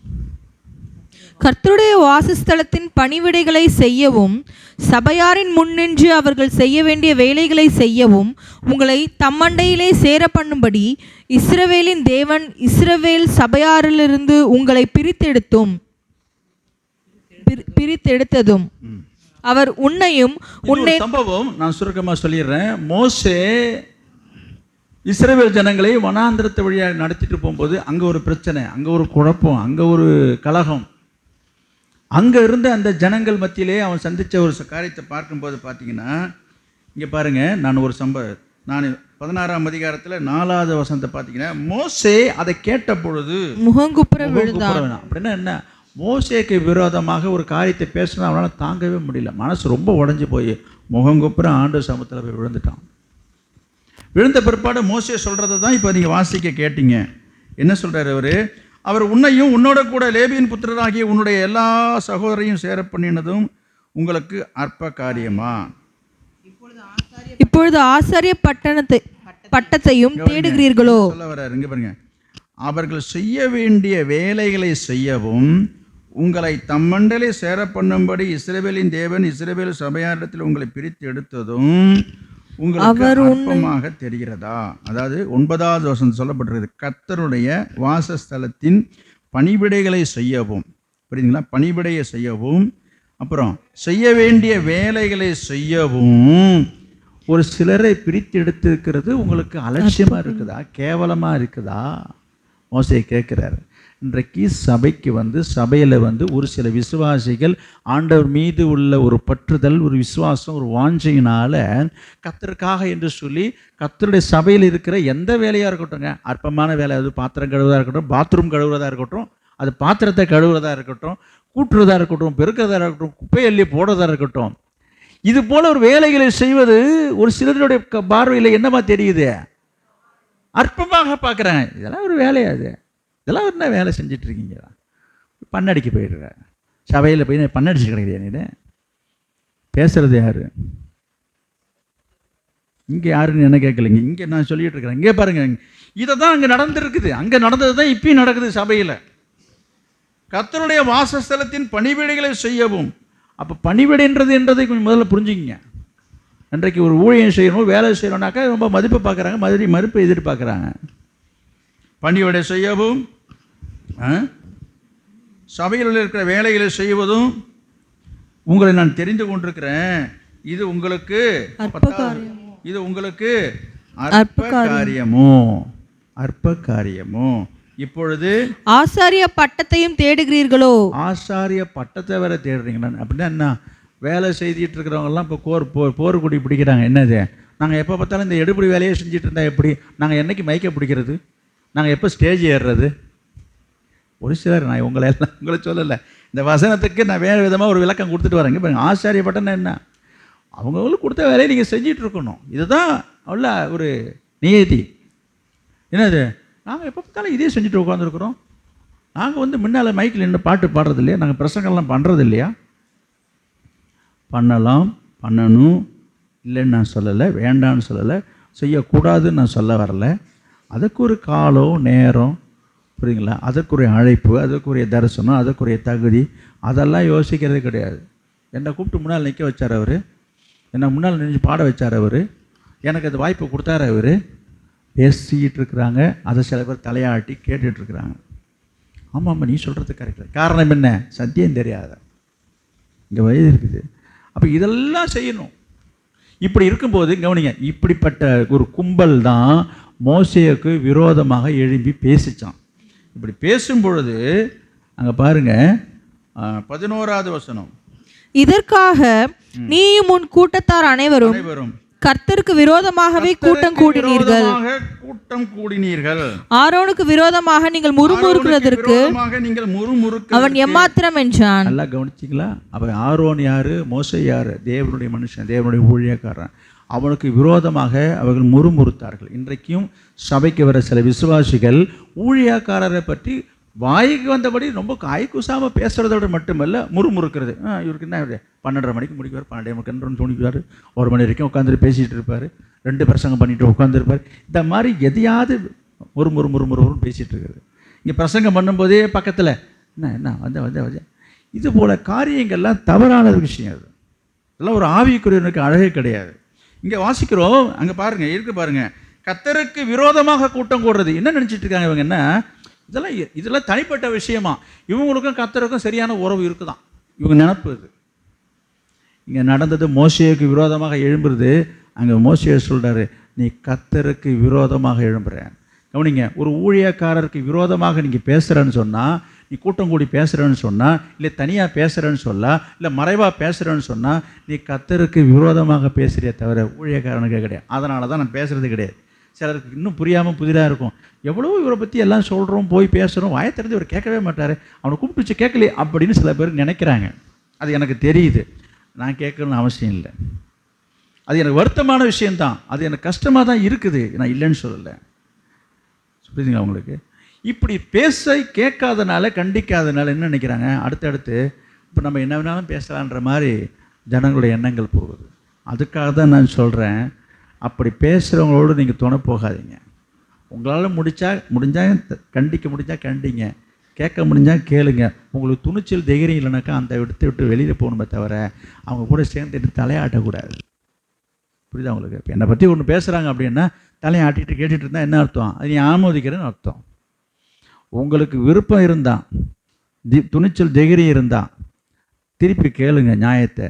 எனக்கு அப்படிலாம் கேட்க பயமாக இருக்குங்க, கேட்கல, எட்ட போய் இதை அதெல்லாம் அந்த பேச்செல்லாம் என்கிட்ட கொண்டு வராதுன்னு சொல்லிட்டீங்கன்னா நீ அந்த தீங்குக்கும் அந்த பாவத்துக்கும் அந்த சாபத்துக்கும் நீங்களாக இருப்ப. நான் இன்னும் சொல்லி முடிக்கலை, என்ன நடந்ததுன்னு பார்ப்போம். பாருங்க, 16ஆம் அதிகாரம் 30வது வசனம். என்னாகமும் 16:30. கர்த்தர் ஒரு புதிய காரியத்தை நேரிட செய்வதால் பூமி தன் வாயை திறந்து இவர்கள் உயிரோடு பாதாளத்தில் இறங்கத்தக்கதாக இவர்களையும் இவர்களுக்கு உண்டான யாவையும் விழுங்கி போட்டதேயானால் இந்த மனிதர் கர்த்தரை அவமதித்தார்கள் என்பதை அறிந்து கொள்வீர்கள் என்றார். பேசுறது யாரு பேசுனா, யாரை பேசுனாங்க சொல்ல மாட்டீங்களே? எதுக்கும் வாயை திறக்க மாட்டீங்க நீங்களாம். எங்க 16ஆம் அதிகாரத்தில் 3வது வசனம் இருக்கு, மோசேக்கும் ஆரோனுக்கும் விரோதமாக ஒரு கூட்டம் எழும்புது. மோசேயும் ஆரோனும் கர்த்தருடைய ஊழியக்காரர்கள், புரியுதா? அவர்களுக்கு எதிராக ஒரு கூட்டம் எழும்புது. வேற எங்கேயும் இல்லை, அங்கே தான் இருக்குது கூட்டம். அந்த கூட்டம் தான். எந்த கூட்டம்? அது சபையில் தான் இருக்குது. படிங்க, மோசேக்கும் ஆரோனுக்கும். படிக்கவும் மாட்டீங்க, சொல்லவும் மாட்டீங்க. விழுங்கி போட்டதே இந்த மனிதர் கர்த்தரை. 3வது வசனத்தை பாருங்க, மோசேக்கும் ஆரோனுக்கும் விரோதமாக கூட்டம் கூடி அவர்களை நோக்கி நீங்கள் மிஞ்சி போகிறீர்கள் அப்படிங்க. பாருங்க, கவனிங்க, இப்போ பேசுறது வெளியிலேருந்து யாரும் வரலைங்க, வெளியிலேருந்து யாரும் கிடையாது, சபையில் தான் இருக்குதுங்க. சபைக்குள்ளே இருக்கிறவங்க தான் பேசுகிறாங்க. சபையில் இருக்கிறவங்க தான் மோசேக்கும் ஆரோனுக்கும் எதிராக பேசுகிறாங்க. புரியுதாங்களே? நான் எதுக்கு இந்த பாயிண்ட்டை கொண்டு வரேன்னா, பேசுனது சபையில் உள்ளவங்க. யாரை பார்த்து பேசுகிறாங்க? மோசேயும் ஆரோனை பார்த்து தான் பேசுகிறாங்க. யாரை பார்த்து பேசலை? சொல்ல மாட்டீங்க. யாரை பார்த்து பேசலை? கர்த்தரை பார்த்து பேசலன்னு சொல்கிறேன். கர்த்தருக்கு இதுக்கு சம்பந்தமே கிடையாதுங்க. நான் ஆண்டவர் பகைச்சிக்கல, ஆண்டவரை விரோதிச்சிக்கல, ஆண்டவருக்கு எனக்கு எந்த விதமான இல்லை அப்படின்ற எண்ணத்தில் தான் நிறைய விசுவாசிகள் போயிட்டு இருக்கிறாங்கன்றான் துணிகரமாக. புரிஞ்சா அவங்களுக்கு? பேசுனது மோசேக்கும் ஆரோனுக்கும் விரோதமாக. இதில் ஏன் கர்த்தரை எடைப்படுறாரு? இப்போ படிங்க இந்த வசனத்துக்கு. இப்போ வாங்க 30வது வசனத்துக்கு. கர்த்தர் ஒரு புதிய காரியத்தை இந்த நேரிட மனிதர் கர்த்தரை அவமதித்தார்கள் என்பதை அறிந்து கொள்வீர்கள் என்றார். சொல்லுங்க, பேசுனது யாரு? அந்த சபையில் உள்ள ஒரு கூட்டம். யாரை பார்த்து பேசுறாங்க? மோசேயும் ஆரோனையும் பார்த்து பேசுறாங்க. நீ பண்றது சரியில்லை, 12:30 மணிக்கு ஆராதனை முடிக்கிறேன்னு சொல்லிட்டு 1 மணி வரைக்கும் வளர்த்துறீங்க. வேகாத வயலில் நாங்களாம் புழுக்கத்தில் உட்காந்துருக்குறோம். அவங்களும் வேலை இல்லை, எங்களுக்கெல்லாம் சீக்கிரம் வீட்டுக்கு போகிறதில்ல, ஆடு கிடக்கு மாடு கிடக்கு. உங்களுக்கு உட்காந்து நீங்கள் பாட்டு போலன்னு பொழஞ்சிட்டு இருக்கீங்க. நீங்கள் போனதுக்கப்புறம் நீங்கள் பாட்டு உட்காந்துட்டு ஃபேனை போட்டு உட்காந்துக்கு போகிறீங்க. எங்களுக்கு எவ்வளோ வேலை கிடக்குங்க. இந்த மாதிரி நான் ஒரு எக்ஸாம்பிளுக்கு இது சொல்ல வந்தேன். இது போல் எத்தனையோ காரியங்களை விமர்சிக்கிறதும் அதை பற்றி பேசுகிறதும் இவங்க ரொம்ப நியாயம் நினச்சிக்கிறாங்க. இவங்க இதில் என்ன நினைக்கிறாங்க அப்படின்னு சொன்னால், இது யாருக்கும் உள்ள விஷயம், இது ஊழியக்காரருக்கும் விசுவாசிகளுக்கும் விஷயம். அதனால இதெல்லாம் கர்த்தரே பார்க்குறாருங்க. கர்த்தருக்கு எல்லாம் தெரியுங்க. என்ன சொல்கிறது தெரியுது, கர்த்தரே இதை பார்க்குறாருங்க. இவர் பண்ணுறது சரியில்லைங்க என்கிற எண்ணத்தில் சில விசுவாசிகள் துணிகரமாக ஊழியக்காரரை பேசுகிறாங்க. புரியுதா உங்களுக்கு? பேசிட்டு அந்த ஊழியக்காரர் எதுவுமே வாயை திறக்கலானதோ ரொம்ப துணிச்சல் வந்துடுது. ரொம்ப துணிகரமாக என்ன பண்ணுறாங்க, அடுத்து பேச ஆரம்பிக்கிறாங்க. இதை வேடிக்கை பார்க்குற மற்றவங்க என்ன பண்ணுறாங்க, அவங்களுக்கும் அவங்க தெரிஞ்சதை பேசிகிட்டு இருப்பாங்க. ஆளுக்கு பேசிட்டு போயிட்டு இருக்கீங்க, தாராளமாக பேசுங்க, இன்னும் வேணாலும் பேசிங்க. ஆனால் ஒரு காரியத்தை நான் சொல்லிட்டு நான் போகிறேன். என்ன நடந்தது? இப்போ பேசுனது மோசேயும் ஆரோனை பார்த்து பேசியிருக்குது. ஆனால் இங்கே வசனம் என்ன எழுதியிருக்குது, கர்த்தரை. இதில் இங்கே ஏதாவது கர்த்தருக்கு ஏதாவது வேலை இருக்குதா? நீங்கள் சொல்லுங்கள். இப்போ கர்த்தரையில் ஏதாவது அவமதிக்கிற மாதிரி மரியாதை குறைச்சல இந்த கூட்டம் பேசிச்சா? நீங்கள் படித்து பாருங்கள் வேணா வீட்டில் போய். கர்த்தரை அவங்க ஒன்றுமே சொல்லலை. ஒரு வாயை திறந்து ஒரு வார்த்தை கூட ஆண்டவரை குறை சொல்லவே இல்லை. கர்த்தரை அவமதித்தார்கள்னு போட்டிருக்குது. நல்லா புரிஞ்சுங்க. ஒரு ஊழியக்காரரை நீ அவமதிக்கிறேன்னு சொன்னால் நீ கர்த்தரை அவமதிக்கிற. இந்த சத்தியம் சில பேருக்கு புரியல. இவங்க என்ன நினச்சிட்றாங்க, நான் மனுஷன் தான், இல்லைன்னு சொல்லலாம், தெய்வம் கிடையாது. என்ன நினைக்கிறாங்க, என்ன வேணாலும் பண்ணலாம், என்ன வேணாலும் பேசலாம், என்ன வேணாலும் செஞ்சிடலாம், போய் முழங்கால போட்டு ஆண்டுகிட்ட போனால் சரியாயிடும் நீங்கள் நினச்சிட்டு இருக்கிறாங்க. நான் சொல்கிறேன், நினச்சிங்க, நீங்கள் நல்லா இருங்க. நான் தாவீதை போல தான், யாருக்கும் ஒரு தீங்கும் நான் நினைக்கல, தீங்கு நடக்கணும்னு நான் வேண்டிக்கலை, நான் வேண்ட போகிறதும் கிடையாது. ஆனால் ஒரு காரியம், இந்த வசனத்திலேருந்து இப்போ சொன்ன இந்த செய்தியிலிருந்து கர்த்தர் எனக்கு உணர்த்தின காரியம் என்னன்னா, நம்ம சபை விசுவாசிகளுக்கு ஒரு தீங்கும் வரக்கூடாது என்று தான் தாவீதை போல நான் நினைக்கிறேன். தாவீது எப்படி அப்சலோமுக்காக அவன் கதறினானோ, கண்ணீர் விட்டானோ, அதே போல தான் இந்த சபை விசுவாசிகளுக்கு ஒன்றுன்னா என் மனசு கலங்குமே தவிர உங்களுக்கு ஒரு கஷ்டம் நஷ்டத்தை நினச்சி சந்தோஷப்படுற இருதயம் எனக்கு கிடையாது. நீங்கள் ஒரு கஷ்டப்படுறீங்கன்னு சொன்னால் என் மனசு வேதனைப்படும். நான் திருப்பியும் சொல்கிறேன், அதுக்கு நீங்களே காரணமாயிடாதீங்கன்னு சொல்கிறேன். என் மனசை கஷ்டப்படுத்தி, என்ன துக்கப்படுத்தி, என்ன அவமானப்படுத்தி, என்ன அவமதித்து, எனக்கு விரோதமாக கூட்டம் கூடி பேசி முறுமுறுத்து பேசுறதுனால உனக்கு ஆசீர்வாதம் இல்லையே. அப்போ இதை எடுத்து சொல்லுவதற்கு வேண்டிய கடமையும் பொறுப்பும் உணர்வும் என்ன தவிர வேறு யாருக்கு இருக்குது? உங்களுக்கு தானாக தெரியுன்னு பார்த்தா தெரியறதுக்கு வழி இல்லையே. கொடுக்குற பிரசங்கத்தையே காற்றுல விட்டுட்டு போயிடுறீங்களே. முச்சை கட்டிட்டு பேசிடுறேன், கீழே இறங்கி போய் இன்னைக்கு பிரசங்கம் கேளுங்க, ஒன்றும் தெரியாது, அவ்வளோதான், வாஷ் அவுட்டு. அப்படி இருக்கும்போது இந்த சத்தியத்தை நீங்கள் பைபிள் படித்து வேதத்தை படித்து தியானித்து புரிஞ்சுட்டா ரொம்ப சந்தோஷம்தான்.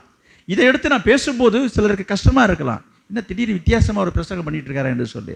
நான் திரும்பியும் சொல்கிறேன், உங்களுக்கு எந்த கஷ்டமோ நஷ்டமோ புரிதா அழிவும் ஏற்பட்டு விடக்கூடாது. இதை நான் தியானிக்கும் போது ஆண்டவர் எனக்கு உணர்த்தினார். அப்போ இதனால் என்ன ஆச்சு, நான் இந்த சத்தியத்தை உங்களுக்கு சொல்லாமல் இருந்தால் நீங்கள் பாதிக்கப்படுவீங்க, உங்களுக்கு நிறைய நஷ்டங்கள் கஷ்டங்கள் ஏற்படும். புரியுதா? நான் உங்களை பயமுறுத்தத்துக்காக நான் சொல்லலை. இந்த வசனத்தை எடுத்து வச்சு நான் உங்களை மிரட்டுறது என்னுடைய நோக்கம் இல்லை. அதனால் எனக்கு எந்த பிரயோஜனமும் இல்லை. நான் 2 சம்பவத்தை சொல்லி நான் ஒரு சம்பவம் முடிச்சுட்டு இது 2வது சம்பவம். அது யோசித்து பாருங்கள். இப்போ என்ன பண்ணிருக்காரு அங்கே மோசே சொல்கிறார், கர்த்தரை அவமதிக்கிறோம். நீங்கள் நல்லா ஆராய்ச்சி பாருங்கள், கர்த்தரை அவமதிச்சாங்க. அவங்க பார்த்து பேசுறது மோசேயை பார்த்து, ஆரோனை பார்த்து தான் பேசுகிறாங்க. அவங்கள பற்றி தான் முறுமுறுக்கிறாங்க. என்ன முறுமுறுக்கிறாங்க? சபையில் பணிவிடை செய்கிறவங்களையும் சபையில் வேலை செய்கிறவங்களையும் அற்பமாக பேசுறது, அற்பமாக பார்க்கறது, அற்பமாக சொல்கிறது, செய்கிறவங்களை செய்ய விடாதவங்களுடைய வேலையை தடை பண்ணுற மாதிரி பேசுறது. இப்படி செய்யும்போது, இப்படி பேசும்போது செய்கிறவங்களுக்கு ஆர்வம் வருமா? சொல்லுங்கள். ஒரு பணிவிடை செய்கிறாங்கன்னா அவங்க உன்னால் முடிஞ்சால் பாராட்டு, ஒரு உற்சாகப்படுத்தி, இல்லையா கம்முன்னு ஓ வேலையை பார்த்துட்டு போ.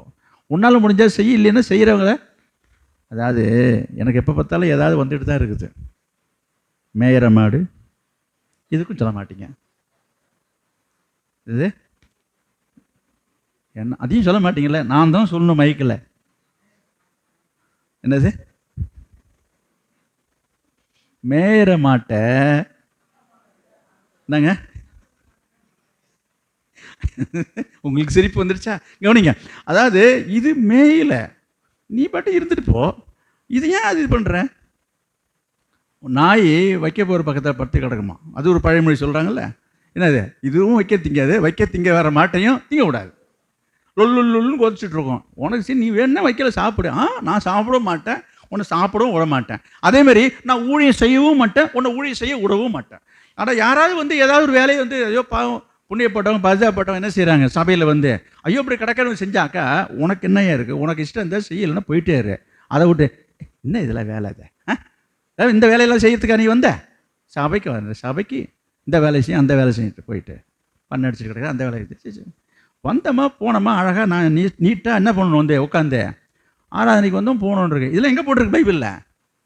அப்படியா செய்ய சொல்லிருக்கு? அதெல்லாம் தேவையில்லை. நீ முழங்கால போடு, கத்திரல்ல உனக்கு கொடுப்பாரு.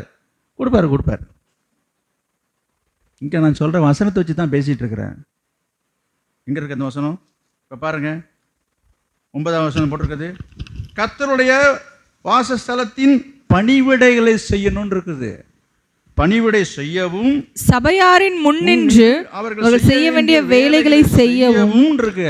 அப்ப ஆலயத்தில் வந்து வேலை செய்யறது உங்களுக்கு கேவலமா இருக்கா?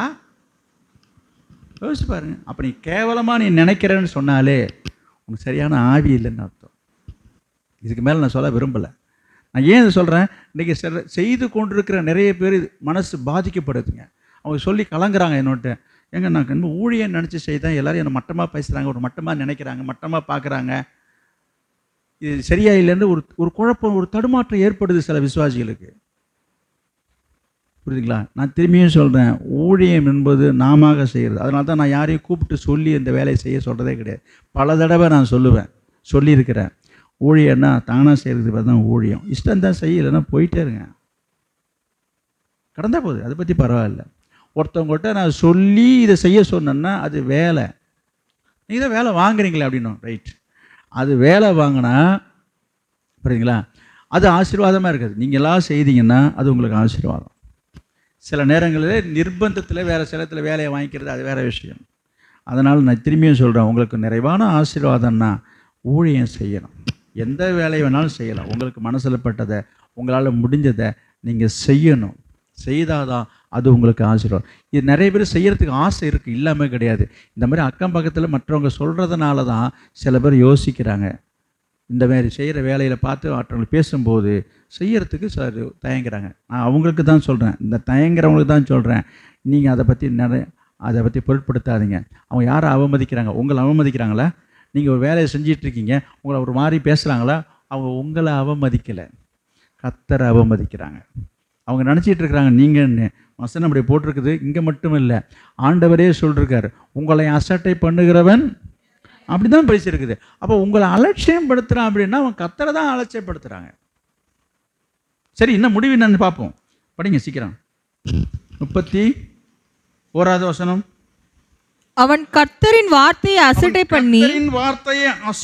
பண்ணி அவர் கற்பனையை மீறினபடியால், ஆண்டவருடைய வார்த்தையை அசட்டை பண்ணி அவர் கற்பனையை மீறினபடியினால் அந்த ஆத்துமா அறுப்புண்டு போக வேண்டும், அவன் அக்கிரமம் அவன் மேல் இருக்கும் என்று சொல் என்றார். சரி, இஸ்ரவேல் புத்திரர் வனாந்திரத்தில் இருக்கையில் 32 அதான் பூமி இந்த வாரிய இங்கே இருக்கு பாருங்க 16, நீங்கள் 15 படிக்கிறீங்கன்னு நினைக்கிறேன். ஆமாம், அவன் இந்த வார்த்தைகள் எல்லாம் சொல்லி முடித்த உடனே அவர்கள் நின்று இருந்த நிலம் பூமி 2 பிளந்துடுச்சிங்க. பிளந்தது. பூமி தன் வாயை திறந்து அவர்களையும் அவர்கள் வீடுகளையும் கோராகுக்குரிய எல்லா மனிதரையும் அவர்களுக்கு உண்டான சகல பொருள்களையும் விழுங்கி போட்டது. அவர்கள் தங்களுக்கு உண்டானவை எல்லாவற்றோடும் உயிரோட பாதாளத்தில் இறங்கினார்கள். பூமி அவர்களை மூடிக்கொண்டது. இப்படி சபையின் நடுவில் அழிந்து போனார்கள். போதும். இப்படிப்பட்ட ஒரு அழிவு நம்முடைய சபையில் இருக்கிற விசுவாசிகளுக்கு வந்துவிடக்கூடாது, நடந்துவிடக்கூடாது என்பதற்குத்தான் இந்த செய்தியை தவிர நடக்கும் என்பதற்கான தீர்க்க தரிசனம் அல்ல. நடக்க வேண்டும் என்பது என்னுடைய விருப்பம் அல்ல. அதை நான் தெளிவாக சொல்லிக் கொள்கிறேன். தாவீது தன் மகனுக்காக தீங்கு நினைக்காத போல. புரியுதா? இந்த சபையில் இருக்கிற விசுவாசிகளுடைய ஆவிக்குரிய தகப்பனாக இருக்கிற நான் தாவீதை போல நான் சொல்கிறேன், என்னுடைய இருதயமும் உங்களுக்காக பரிதபிக்கக்கூடியதாக இருக்கிறது. ஆனால் அதே சமயத்தில் தாவீதை போல நான் கலங்கி கொண்டிருக்கிறேன். நிறைய பேர் அழ வச்சிருக்கிறாங்க. வார்த்தையினால், சொல்லினால், செயலினால் உங்களுக்கு ஆசீர்வாதமாக அது இருக்காது. இப்போவும் நான் உங்களை ஆசீர்வதிக்கிறேன். நீங்கள் ஆசீர்வாதமாக இருக்க வேண்டும் என்பதை நான் கர்த்தருக்கு முன்பாக வெளிப்படையாக இப்போ நான் இந்த நேரத்தில் சொல்லிக்கொள்கிறேன். நீங்கள் உடனே அப்போ நீங்களும் என்ன நினச்சி உள்ளுக்குள்ளே புழுங்கிட்டுக்கிறேன்னு நான் திருப்பி சொல்கிறேன். இந்த புழுக்கத்தையும் வேதனையும் யாராலும் தடுக்க முடியாது. அதை தடுக்கிறதுக்கு ஒரே வழி நீங்கள் நடந்துக்கிற விதத்தில் தான் இருக்குது, பேசுகிற பழகிற விதத்தில் தான் இருக்குது. புரியுதா? நீங்கள் அன்பாக பேசி அன்பாக நடந்துக்கிட்டு இருந்ததுனாக்கா நம்ம ஏன் உங்களை நினச்சி வருத்தப்பட வேண்டிய அவசியம் என்ன இருக்குது? யோசிச்சு பாருங்கள். எபிரேயர் 13:17 என்ன சொல்லப்பட்டிருக்குது? எபிரேயர் 13:17. எபிரேயர் 13:17. உங்களை நடத்துகிறவர்கள் உங்கள் ஆத்துமாக்களுக்காக உத்தரவாதம் பண்ணுகிறவர்களாய். உங்களை நடத்துறவங்கன்னா நான் நடத்திட்டு இருக்கிறேன். இப்போ இந்த சபையை நடத்திட்டு இருக்கிறேன். ஒரு ஊழியக்காரனாக இருந்து சபையில் விசுவாசிகளை இந்த மந்தையை நான் நடத்தி கொண்டு வருகிறேன். உங்களை நடத்துகிறவர்கள் உங்கள் ஆத்துமாக்களுக்காக, உங்க ஆத்துமாவுக்காக உத்தரவாதம் பண்ணுகிறவர்களாய் விழித்து இருக்கிறவர்கள் ஆனபடியால் அவர்கள் துக்கத்தோடு அல்ல சந்தோஷத்தோடு அதை செய்யும்படி அவர்கள் கீழ்ப்படிந்து அடங்கணும். முதல்ல கீழ்ப்படிதல் இருக்கணும். சொல்றதை கேட்டு அடங்கணும். அவர்கள் துக்கத்தோடு அப்படி செய்தால், ஒரு மனசு துக்கத்தோட வருத்தத்தோட நினைச்சுக்கிட்டே நான் இந்த ஊழியத்தை இந்த சபையை நான் நடத்திட்டு வரேன்னா துக்கத்தோடு அப்படி செய்தால் அது உங்களுக்கு பிரயோஜனமா இருக்க மாட்டாது. பிரயோஜனமா இருக்காது. எனவே ஒரு விசுவாசியை குறித்து நான் நினைக்கும் பொழுது, நான் ஜெபங்களிலேயோ அல்லது உங்களை பற்றி மற்றவங்கள்ட்ட பேசும்போது, ஒரு விசுவாசியை பற்றி பேசும் பொழுதோ, நினைக்கும் போதோ, ஜெபிக்கும் பொழுதோ, உங்கள் நினைவு வரும் பொழுதோ எப்படி இருக்கணும் என்று சொன்னால், பிலிப்பியர் 4ஆம் அதிகாரத்தில் 1 வசனத்தில் இப்படி சொல்லப்பட்டிருக்குது. பவுல் சொல்றாரு, எனக்கு பிரியமும் வாஞ்சையுமான சகோதரரே, எனக்கு சந்தோஷமும் கிரீடமுமானவர்களே, பிரியமானவர்களே, இந்தபடியே கர்த்தருக்குள் நிலைத்திருங்க. அப்போ ஒரு விசுவாசியை குறித்து நினைக்கும் போது என் மனசுல பொங்கணும், சந்தோஷம் பொங்கணும், ஒரு மகிழ்ச்சி வரணும். புரியுதா? ஒரு விசுவாசி, எந்த விசுவாசியாக இருக்கட்டும், அவங்கள பற்றி பேசினாலே என் முகம் மலர்ச்சி அடையணும், சந்தோஷம் வரணும், ஒரு மகிழ்ச்சி வரணும். இப்படி நீங்கள் நடந்து கொண்டா, அதுக்கு தகுந்த மாதிரி நீங்கள் இருந்தீங்கன்னு சொன்னால், அங்கே வசனம் என்ன போட்டிருக்குது? அது உங்களுக்கு ஆசீர்வாதமாக இருக்கும். என்ன சொல்லால், என்ன வார்த்தையினால் இப்படி பேசுகிறவன் இந்த மாதிரிலாம் வாய் வலிக்காமல், அவங்க மனசு கஷ்டப்படுமென்ற கொஞ்சம் கூட அதை பற்றி கவலைப்படாமல் பேசுகிறபடி பேசிட்டு என்ன ஆகும்? இந்த வார்த்தை அவங்க காதுக்கு போனால் என்ன ஆகும்? அதை பற்றியும் கவலை இல்லை. அப்போ காதுக்கு போகணுன்னு தான் சொல்கிறாங்களோன்னு அதையும் நான் யோசிக்கிறேன். பொதுவாகவே நிறைய விஷயங்கள் 3வது நபர் மூலமாக வர விஷயங்களுக்கு நான் முக்கியத்துவம் கொடுக்க மாட்டேன். உங்களை பற்றி அப்படி சொல்கிறாங்கன்னு சொல்லுவாங்களா? அப்படியா, சரி இருக்கட்டும். இதுதான் என்னுடைய பாலிசி. உடனே உழுந்து அடித்து வாரிட்டு போய் என்ன பண்ணி சொன்னியாமல் போனேன்னு கேட்குற ஆள் கிடையாது. இது ஒரு பக்கம். சில பேர் நேருக்கு நேராகவே பேசுவாங்க. அதுக்கும் நான் அமைதியாக இருப்பேன். திருப்பி கேட்டுடலாம், எனக்கு கேட்க விருப்பம் இல்லை. அவங்க தெரியாமல் இயேசு சொன்ன மாதிரி பிதாவே இவளை மன்னியும், தாங்கள் பேசுகிறது செய்கிறதுன்ற மாதிரி நான் அப்படி நினச்சிக்கிறது. இவங்க பேசுகிறது யார்கிட்ட பேசுகிறதுன்னு தெரியாமல் பேசுகிறாங்க, அவளை மன்னியும். என்ன சொல்கிறேன்னா, இதுதான் ஒரு தகப்பனுடைய இருதயம். அதுக்கு சொல்ல வர்றேன். இதில் வேறு ஒரு காரியமும் கிடையாது. ஒரு தகப்பன்னா அப்படி தான் இருப்பாங்க. இந்த வருஷத்துடைய வாக்குத்தத்தம் என்ன? இந்த வருஷத்துடைய புதிய வருஷத்துடைய வாக்குத்தத்தம் என்ன? நான் உங்களை ஏற்றுக்கொண்டு நான் உங்களுக்கு பிதாவாக இருப்பேன்னு கர்த்தர் சொல்கிறார். புரியுதுங்களா? கர்த்தர் உங்களை ஏற்றுக்கொள்கிறார். அதே போல் அதுக்கு அடுத்தபடியாக அவருடைய பிரதிநிதியாக இருக்கிற நானும் உங்களை ஏற்றுக்கொண்டு நான் உங்களுக்கு ஒரு ஆவிக்குரிய தகப்பனாக இருக்கணும்னு நான் இருக்க விரும்புகிறேன். அப்படி இருக்கும் பொழுது, அப்போ தாவீது வாழ்க்கையிலேருந்து நான் உங்களுக்கு சொல்லி கொடுத்தது போல், என்னதான் நடந்தாலும், என்னதான் நீங்கள் பேசினாலும் என் மனம் என்ன செய்யும்? வேதனைப்படும், வருத்தப்படும். எதுக்காக? உங்களுடைய நஷ்டங்களை கஷ்டங்களை நின்னும் போது. நான் அதுக்கு சொல்ல வரேன், அதை கண்டு சந்தோஷப்படுற இருதயம் எனக்கு கிடையாது.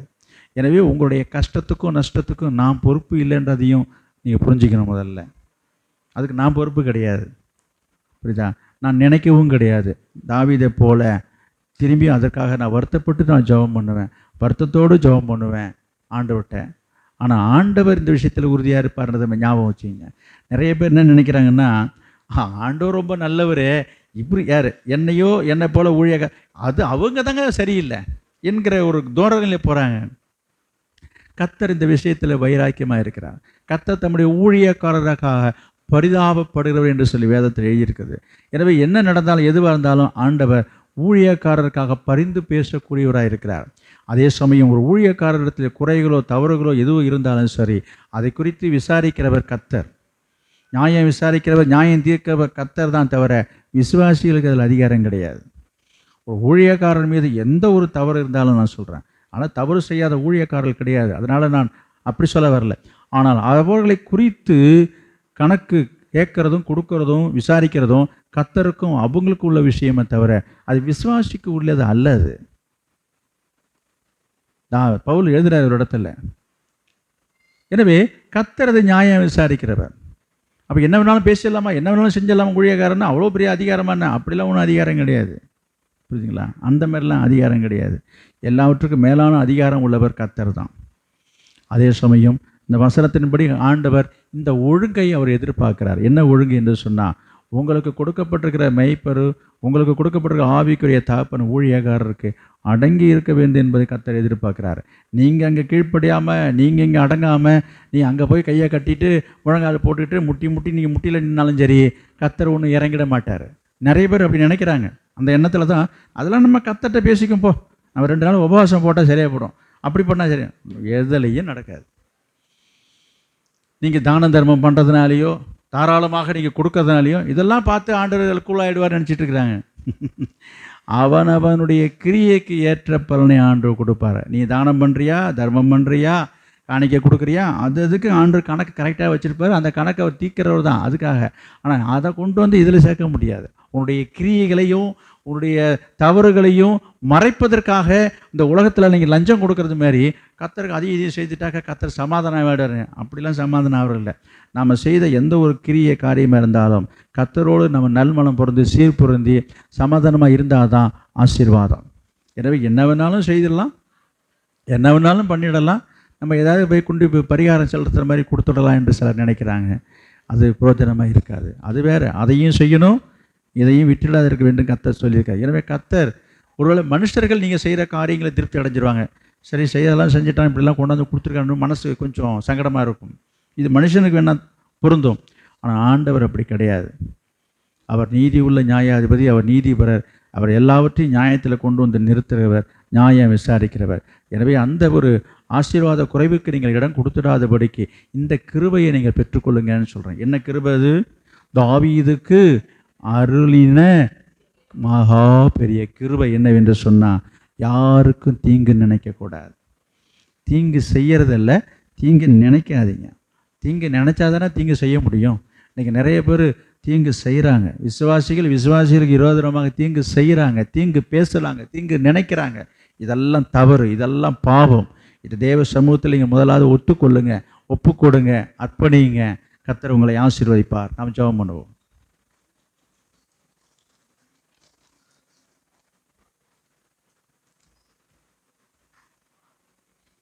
Praise the Lord.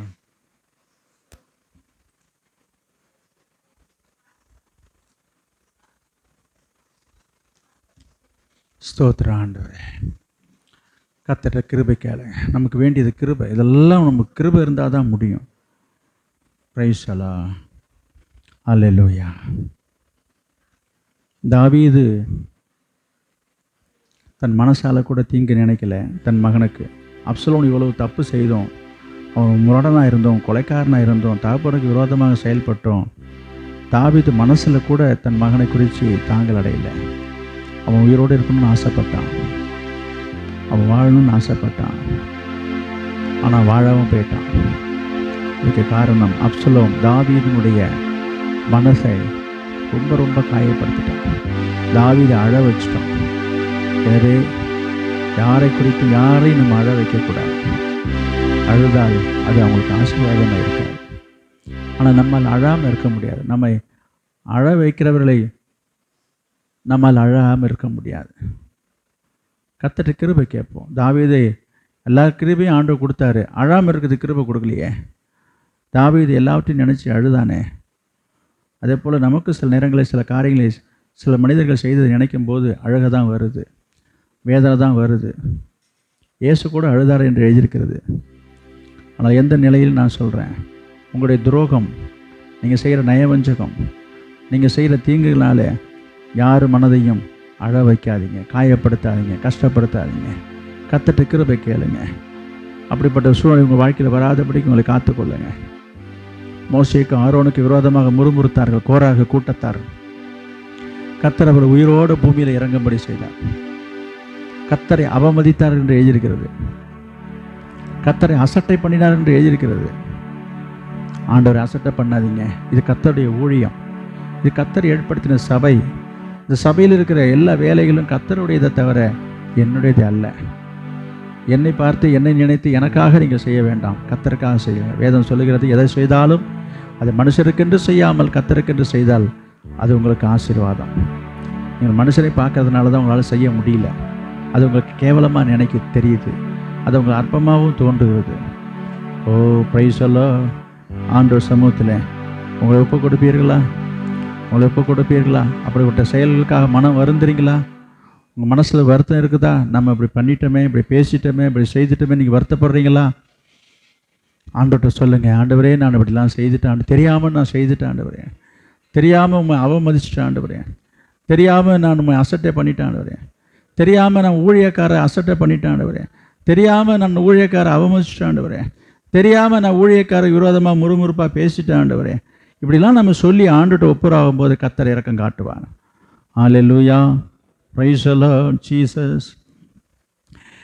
என்ன நான் செய்ய வேண்டும் சொல்லுங்கப்பா, என்ன நான் செய்ய வேண்டும் சொல்லுங்கப்பா, நான் கீழ்ப்படிவேன், இன்றே செயல்படுவேன், நான் கீழ்ப்படிவேன், இன்றே செயல்படுவேன், இனி வாழ்ந்து காட்டுவேன், என்னை நம்புங்கப்பா, இனி வாழ்ந்து காட்டுவேன், என்னை நம்புங்கப்பா, என்னை நம்புங்கப்பா, எங்களை நம்புங்கப்பா, என்னை நம்புங்கப்பா, எங்களை நம்புங்கப்பா, இனி வாழ்ந்து காட்டுவேன், என்னை நம்புங்கப்பா,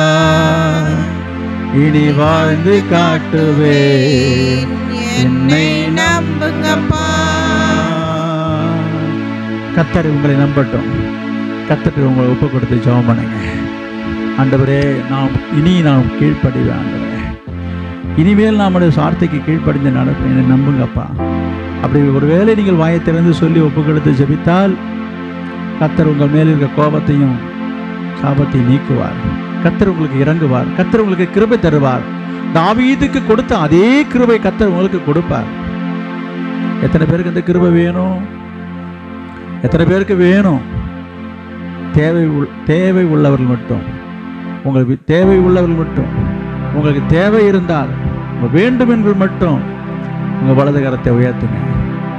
உங்களுக்கு வேணும்னா வலது கரத்தை விடுங்க. எனக்கு அந்த கிருபையே வேண்டாம், எனக்கு அது தேவையே இல்லை என்று சொல்கிறவங்க ரெண்டு கையும் நல்லா இறுக்கமாக கட்டிட்டு உட்காந்துங்க. வேண்டாம். உங்களுக்கு கிருபை வேணும்னா கையை உயர்த்துங்க. Praise the Lord Jesus. Hallelujah. ஓ ரிபலதர ஷதலதியதுலா கரபர. பரிசுத்தமுள்ள எங்கள் நல்ல பிதாவே, நாங்கள் உம்மை ஸ்தோத்திரிக்கிறோம். இன்றைக்கு இந்த நாளிலே உம்முடைய கிருபைக்காக காத்திருக்கிற உம்முடைய பிள்ளைகள் மீது நீர் இரக்கம் காட்டுங்கப்பா.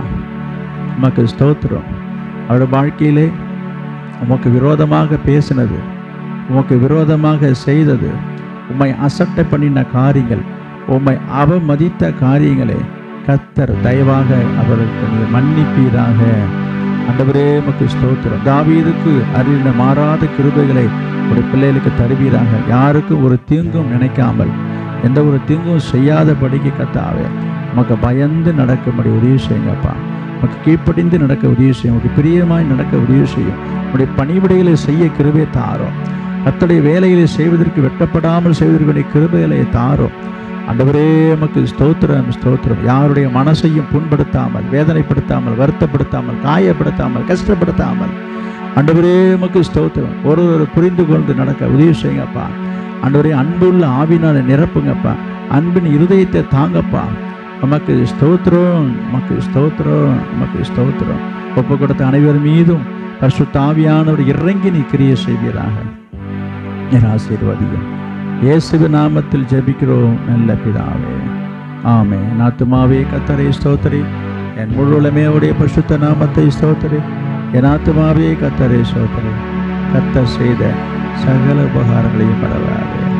ஆமென். நம்முடைய கர்த்தராகிய இயேசு கிறிஸ்துவினுடைய கிருபையும் பிதாவாகிய தேவனுடைய அன்பும் பரிசுத்த ஆவியானுடைய அந்யோன்ய ஐக்கியம் இப்பொழுதும் எப்பொழுதும் சதா காலங்களிலும் நம் அனைவரோடும் சகல பரிசுத்தவானும் கூட தங்கி இருப்பதாக.